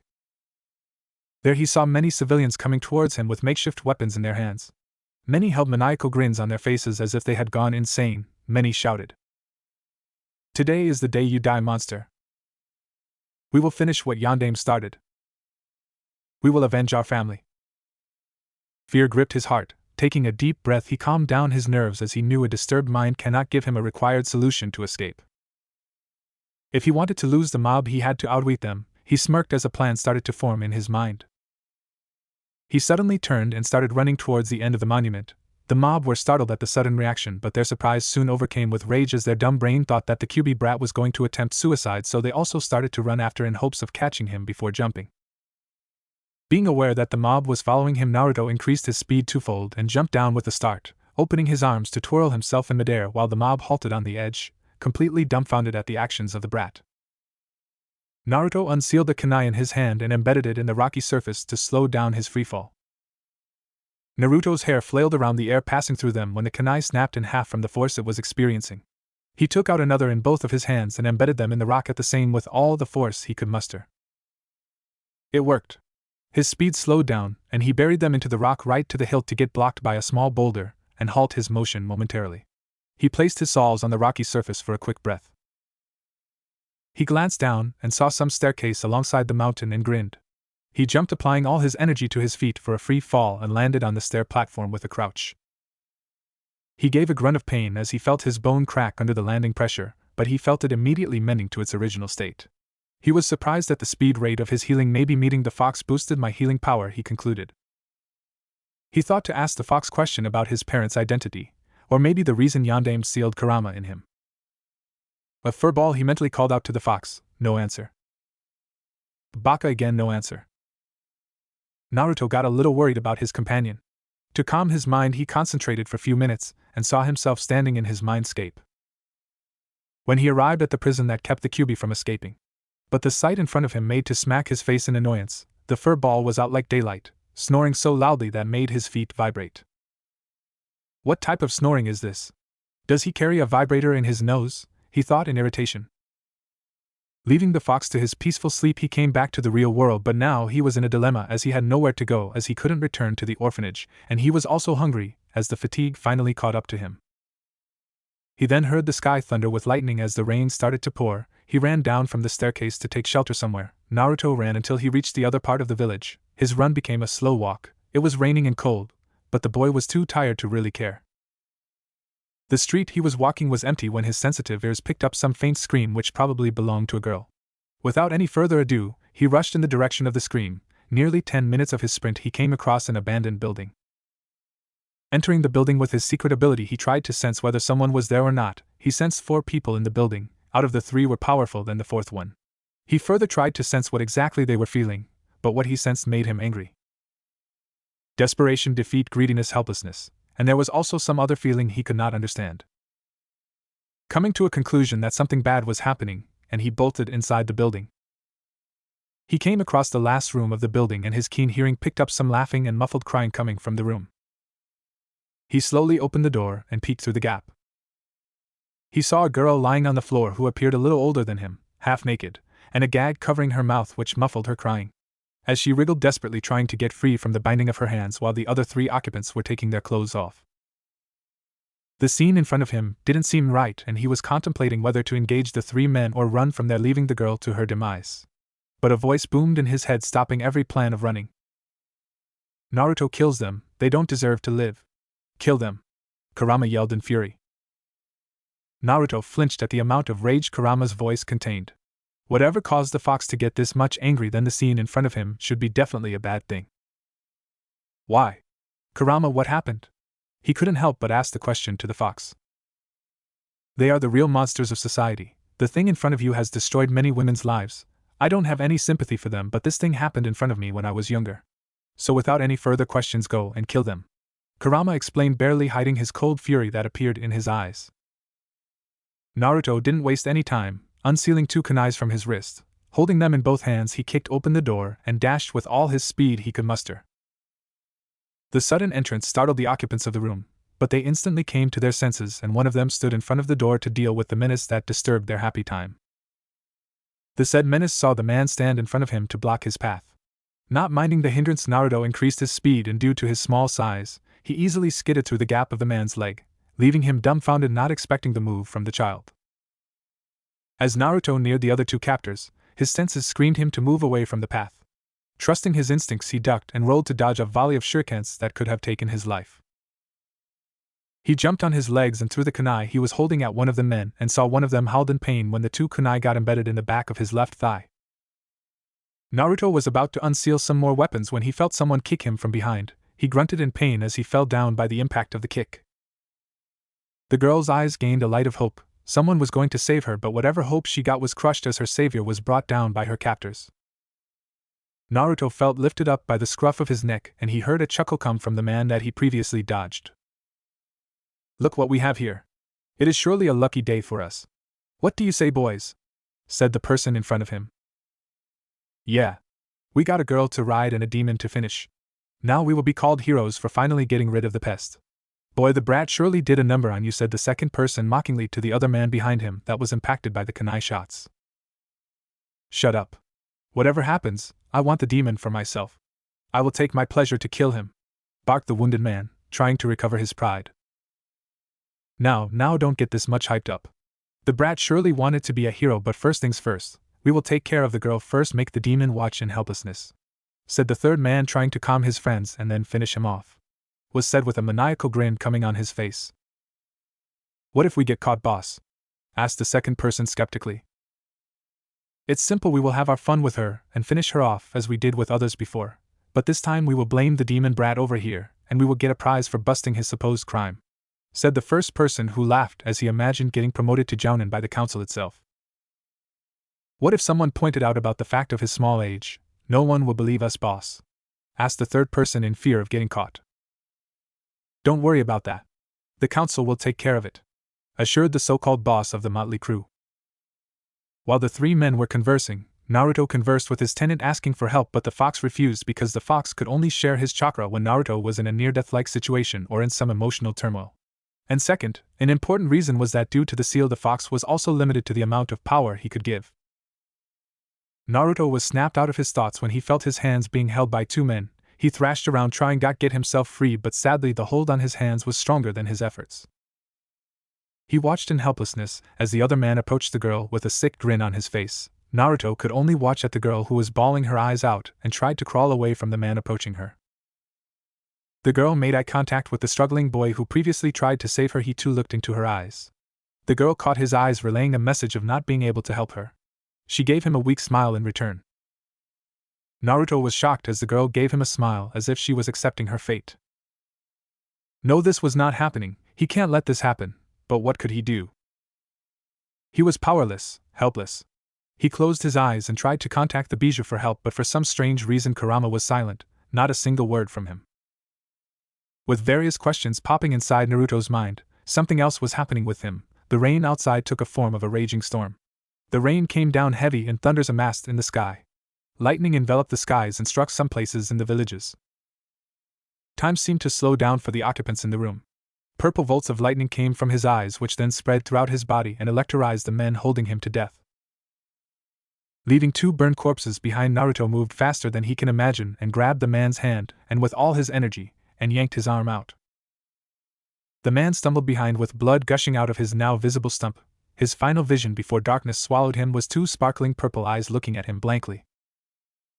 Naruto looked at the headless corpse in front of him for some seconds before he threw the piece of hand on it. And after that blackout, Naruto fell unconscious. The girl watched in horror and a bit awe. How a boy younger than defeated 3 Chunins in just time span of 5 seconds, she too started to feel dizzy and fell unconscious as the memory will be forever engraved in her mind. The Hokage monument was not a structure of drastic architecture. It was convenient in terms of locomotion even if you did have to walk a bunch of stairs, but that wasn't anything difficult in a shinobi-centric world. The Hokage's briefing room was adequate.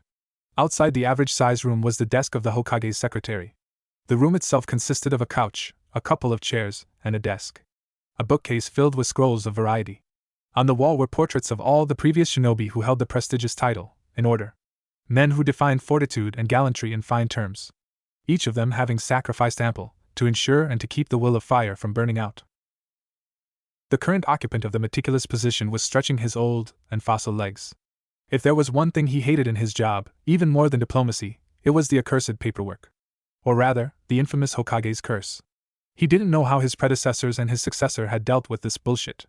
Mountains and mountains of it. And it keeps growing. Wait, wasn't that one just about finished? He was so distraught with the brutality of it that it made him paranoid. He kept trying to pinch himself and congregate his chakra as he was convinced that someone was pulling a prank on him with a genjutsu, making the camouflaged Umbu hidden from plain sight snicker. It's been 6 years since he retook his Hokage responsibilities. Unfortunately, this meant non-stop paperwork for the formerly retired Kage. I wonder if anyone would know if I just burnt some of them. The Sandaime thought as he glared at his arch-nemesis. I thought I finally escaped your clutches, unlike my predecessors, but it seems that death is truly the only way to be free of you. His hands twitched. It would be so easy, one quick seal, and I'll be free for a little while. His eyes twitched as he almost gave in to the forbidden temptation. Hiruzen finally lost his patience after staring at it for almost 15 minutes. So infuriated was the old Kage that he positioned his hands into a tiger seal and took a deep breath, intent on burning the paperwork away.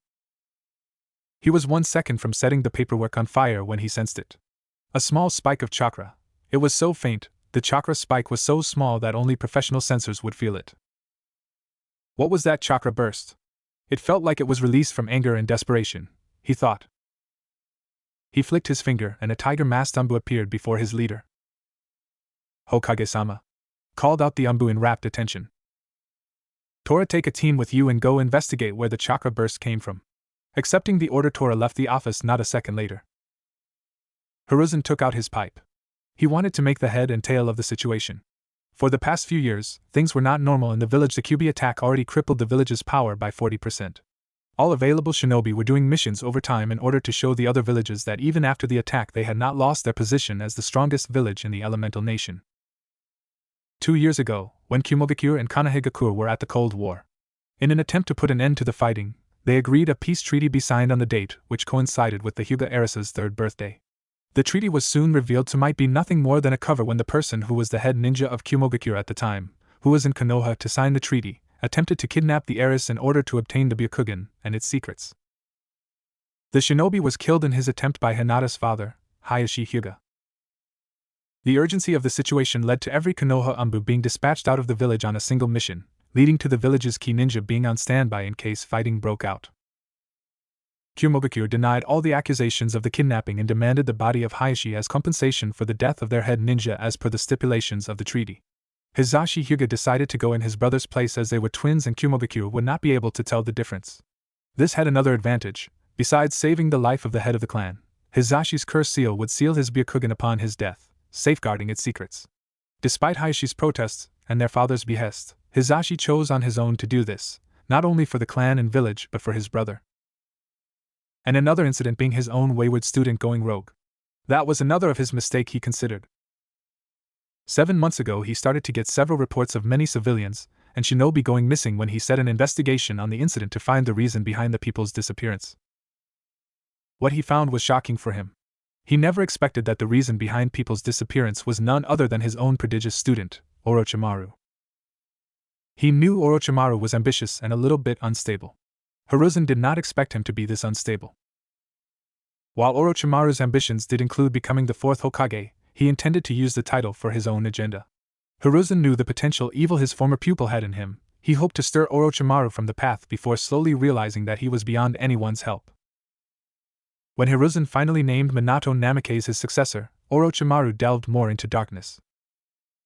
Orochimaru saw and did a lot of killing during the war, which made him think that there is no value in life if you can't live forever. He started using other people as objects/materials for his eternal youth experiments. And he also did not pay any attention to that experimenting on people was an atrocious crime to humanity. As his experiments began to die, Orochimaru was caught red-handed by Hiruzen. Though he knew it was his duty, Hiruzen lacked the will to kill his student, allowing him to escape. A sigh escaped through his lips, one that indicated relief. It was quite late in the night, or better said, very early in the morning, the third Hokage of Konohagakure no Sato thought. Eyes closed, shoulders slumped. He looked like the dictionary definition of tiredness. And in truth, he was really, really tired. I'm getting too old for this shit, he thought. Doing the unending amount of paperwork, and the late nights. For political dealings, and trying to outsmart the nest of vipers that called themselves the council. For being the one everyone looked up to, everyone trusted to lead them in good and bad times. He was tired of being Hokage. Truthfully, he was too old to be a shinobi several years prior, only capable of doing administrative work. And now? He should have been in his home, enjoying the fact that he achieved what so very few others had achieved before him. Getting to old age in a world filled with young deaths. With his eyes closed, he could almost picture himself. Retired, spending his time studying chakra as he did before he became Hokage, or perhaps even as an academy teacher. There wasn't anything like the pride of shaping young kids into powerful shinobi, he thought. He had managed it with quite a lot of individuals. The 3 Sannin and his 2 sons at the very top tier of ANBU, along with several of his clan he helped here and there become elite jonin. Unfortunately, his legacy was slightly marred by his 3rd son that, while powerful, was only a shadow on the wall compared to his other sons, and even they were nothing compared to him. God of shinobi, he thought proudly. If only. His brooding was interrupted when Tora appeared in front of him, and by looking at the Umbu he got the feeling whatever news he has brought will affect the cycle of time. Tora, report, Hiruzen ordered in a serious tone. Tora told how his team searched the area where chakra burst was sensed, and while searching they came across a child and a girl unconscious with 3 corpses of Chunin. 2 of them being burnt beyond recognition and one with his 1 arm and head missing.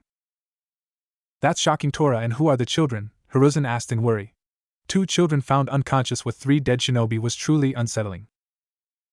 Many scenarios played through his mind. What if Orochimaru somehow entered the village again and started experiments on children?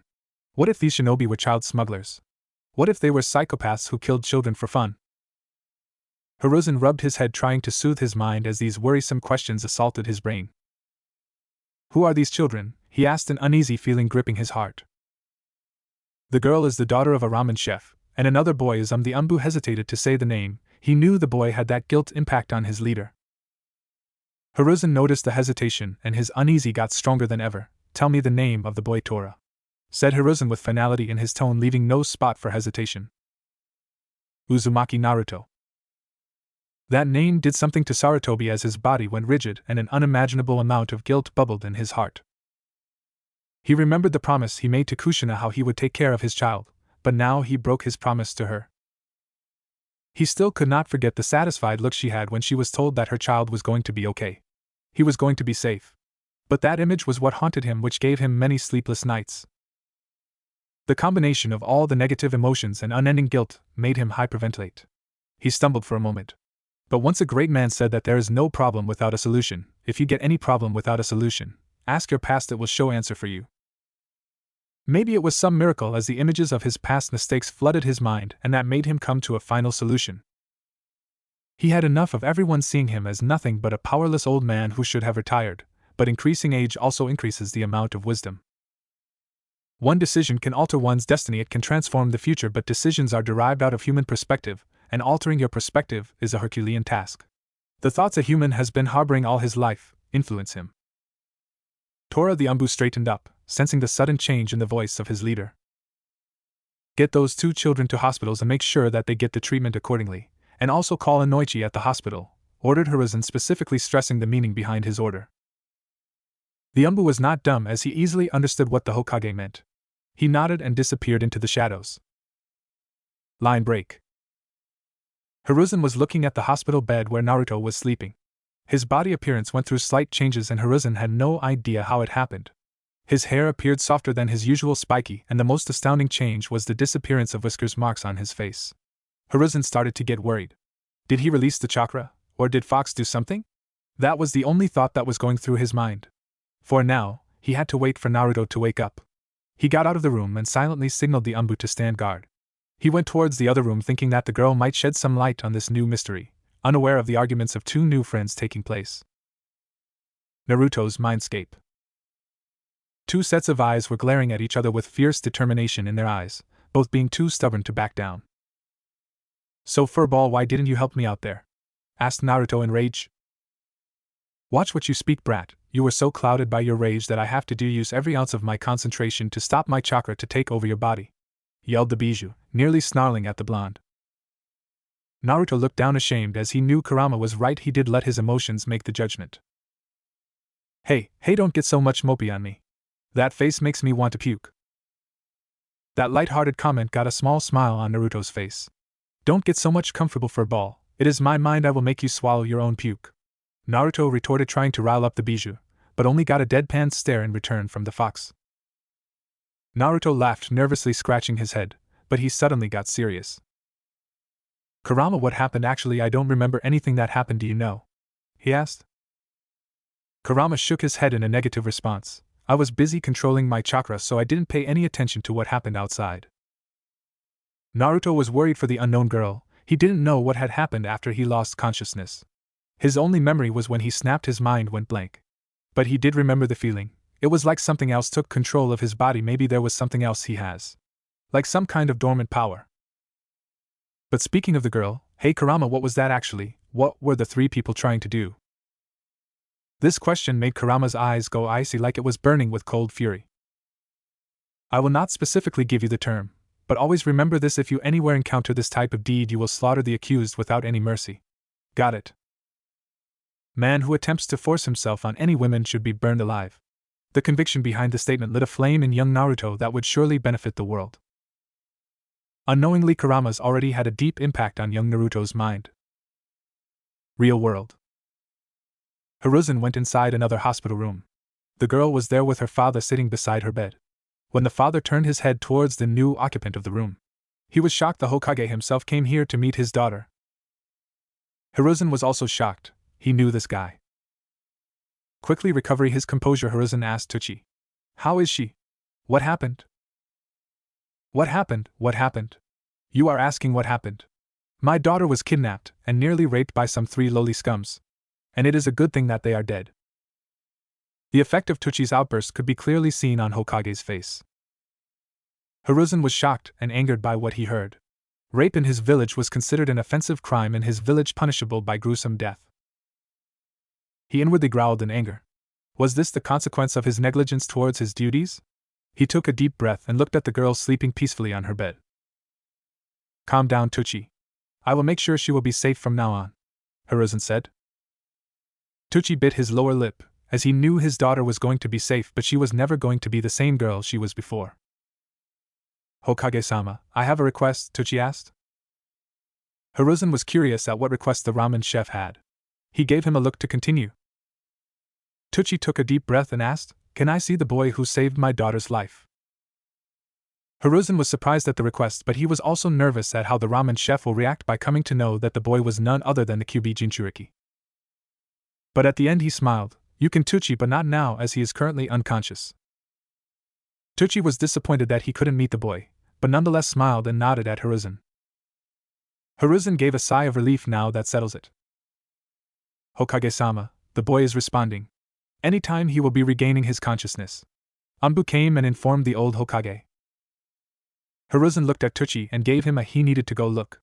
Tuchi nodded, understanding that Hiruzen still has his duty as a Hokage. A few hours later with Naruto. Hokage was looking at Naruto's sleeping form. He needed to know Naruto's part of the story, and he knew that he was the key fragment of the situation.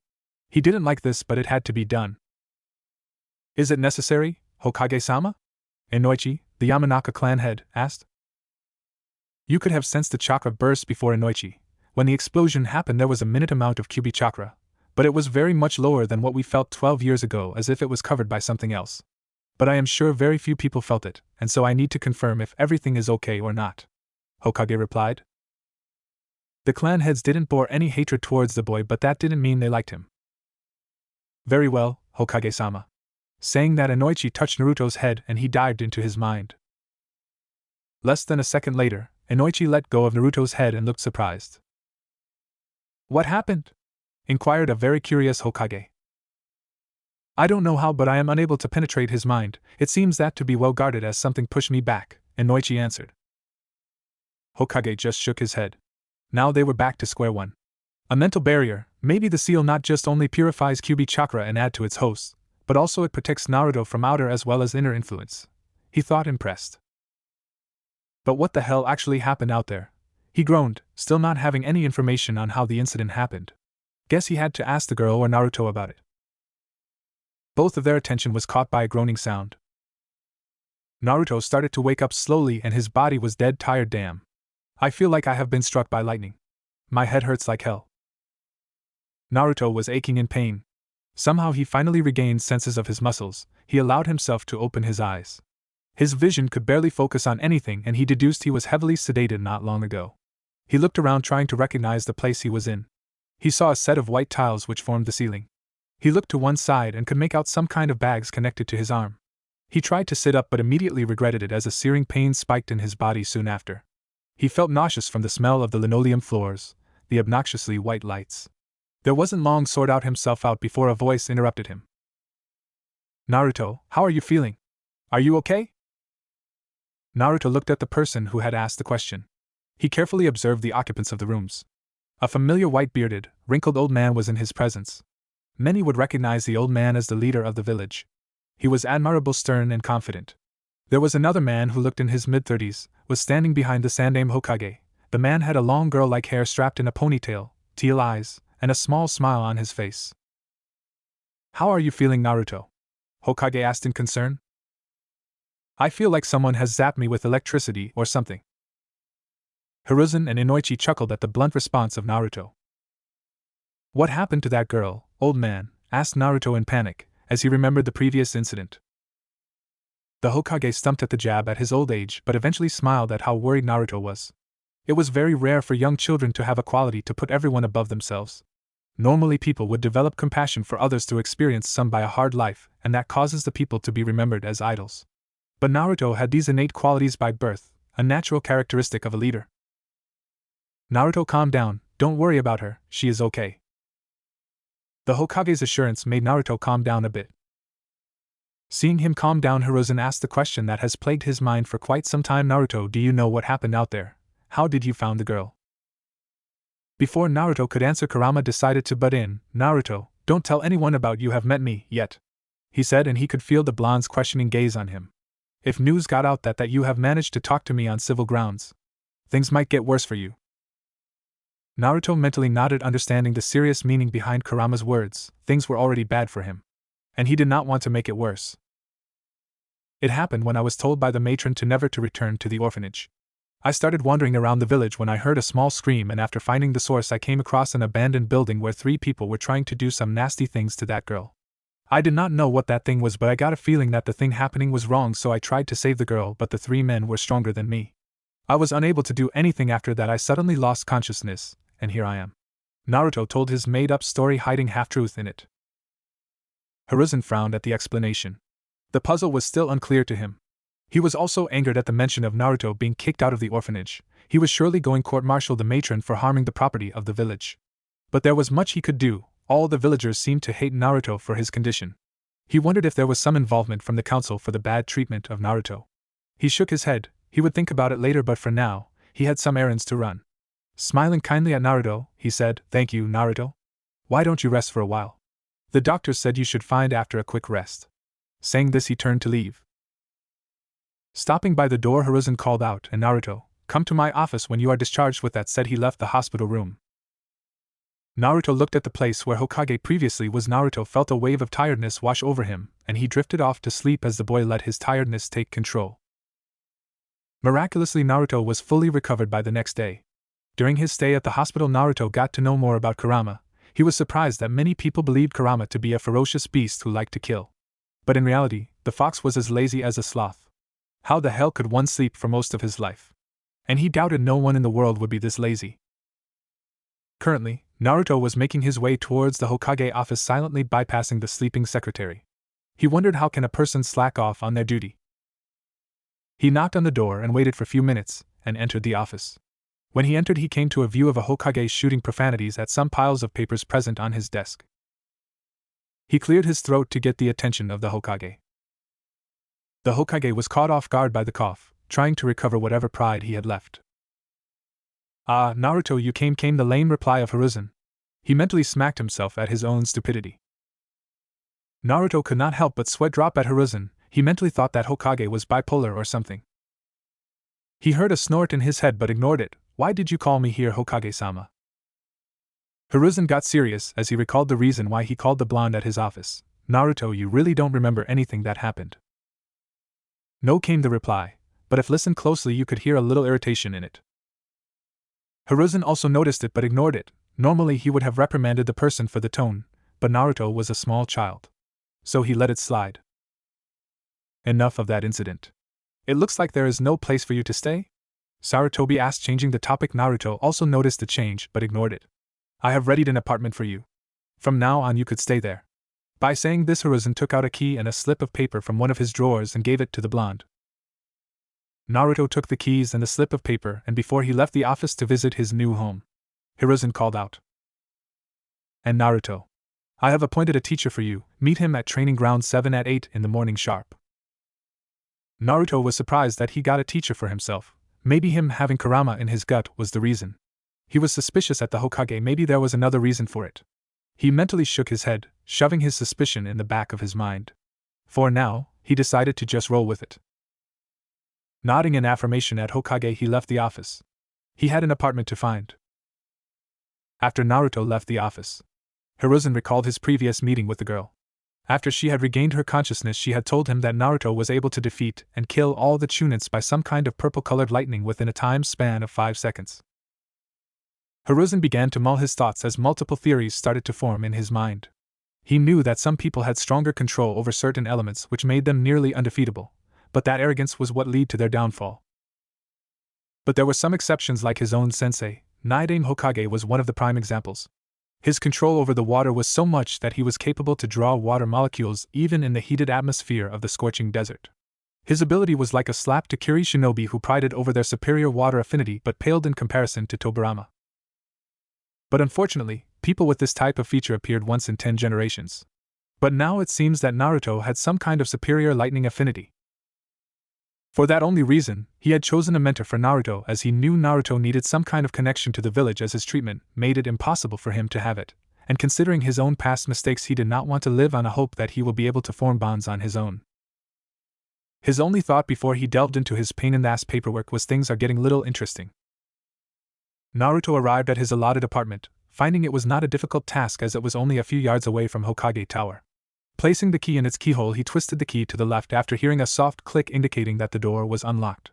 He slowly opened the door and entered his apartment. From the entrance there was a small hallway that opened up into the kitchen/living area to the left of him, and to the right was a little hallway with 3 doors. One was just a bathroom and the others were 2 bedrooms. He explored the apartment. The first bedroom consisted of furniture of a queen-sized bed at the corner. He had a wardrobe, a night table, a chest of drawers, a small desk, and a chair. He opened the wardrobe that was situated near the bed. His closet had some spare clothes of his size. Probably the Hokage already placed it. The second room was just like the first room in size, but it was bare with no furniture in it. "Maybe I will use it as my storeroom," he mused. Opening the third and the last door, he found a decent-sized bathroom with a shower, a sink, a toilet, and a bathtub in the back part. Entering the living area, he found an envelope on the dining table. Opening, he found some decent amount of cash in it, and a small note attached to it. "Naruto, this is your weekly stipend, use it wisely." "Hokage." Naruto raised an eyebrow at the one-sentence note. Maybe his paperwork is finally getting into his head. Came a deep grumbling voice in his head. "Finally decided to take a break from your precious nap for ball." "Fuck you, kid, you were unconscious for 2 days, not me. And don't call me a furball, damn it. I am a strongest Biju HMP. The fox rambling was cut off when an imaginary gag appeared in his mouth. Definitely, Naruto's doing. Ever since he was able to enter his mindscape, he found out that he can literally do anything in his mindscape. But him being a newbie, he was limited to some things. But that aside, Naruto was severely tired of the fox's rambling. Not even 2 days he had met the fox, and he was already this irritating. He found that the fox easily got bored. To kill his boredom, he would nap for hours. He was like the laziest creature on earth. For some reason, the whole Nara men started to sneeze randomly in their sleep, before they got hit by a frying pan. Courtesy of their wives, more like in their language the troublesome wives. What seemed like 5 minutes trying to take out the gag, Kurama sent a pulse of chakra and pulled Naruto into his mindscape. "What do you want, rabbit ears?" growled the blonde in annoyance. "Shut up, flesh bag." "What did you say, furball?" "I called you flesh bag." "Fuzzbutt." "Stupid blonde." "Lazy asshole." "Hey, to whom are you calling asshole?" "And you are the one calling me an idiot." If not for the cage, the duo would have strangled each other. But the scene was still hilarious. 1,000-years-old Bijou quarreling with a 6-old child. The two of them were literally butting their heads, teeth grounding audibly. In Kurama's case, it sounded more like the sound of a chainsaw machine. After a few minutes of glaring at one another, they settled down in a steady silence. Naruto sighed in exasperation at the fox's laziness. The fox was too lazy to even continue an argument. "So Kurama, any words on my new sensei?" asked Naruto, trying to diffuse the silence. Kurama closed his eyes for a moment before replying, "I don't know who that will be, but remember one thing, Naruto, no matter how much he teaches you still need to have an ace of your own. You know what I mean?" "You are saying that I should do training of my own?" he asked, surprised, and got an affirmative nod from Kurama. "For now, go away, I want to sleep." Kurama waving his hand in a shooing sign. Naruto just sighed and left his mindscape. Naruto spent the rest of the day settling down in his new apartment as he eagerly waited for the next day to arrive. Next day. Friend killer Kakashi. He lost count of how many monikers he had by now. Minato-sensei had tried to pull him from darkness by assigning him to protect his wife and their unborn son in hopes maybe watching a new life nurturing would have an effect on him. It did have an effect on him. But their sudden death crushed it. He was again blaming himself as his father and mother figure died on that dreaded night. Sensei's son? Thinking of the chibi and how much he looked like Sensei. His inability to raise him like he was supposed to be made him aggregated more with guilt. It was his fault that he was used as a scapegoat of the village. All the general populace of Konoha hated the child, and that wasn't even his fault. He was barely able to make enough courage to meet him and say that he had a family. But it seemed to him that fate was against him, or it was with him, he didn't know. Hokage had called him to his office and had bluntly said that he is supposed to train Naruto from today. Train him. HN.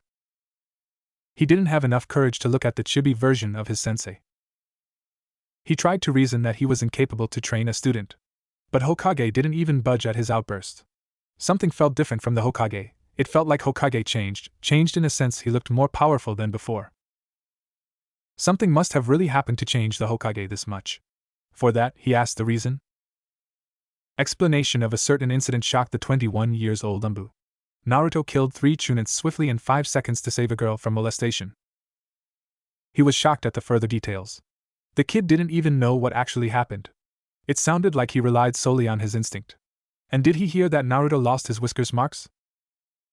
The Hokage's words still resonated in his mind. Naruto will not be the same child anymore, Kakashi. At the moment, he needs family near him. I have a hunch that his lightning ability is way stronger than I can imagine. To control his powers, you are the only choice I have. And you being very close to his late father and can give you and Naruto a family you both deserved. And you can also tell him that you knew his parents, but don't him about their identities until he is strong enough to defend himself. These words were playing in a constant loop. So he just took out his favorite book and sat on one of the logs nearby and started reading it as he waited for his future student to come. It was not like he was a pervert or something, but he started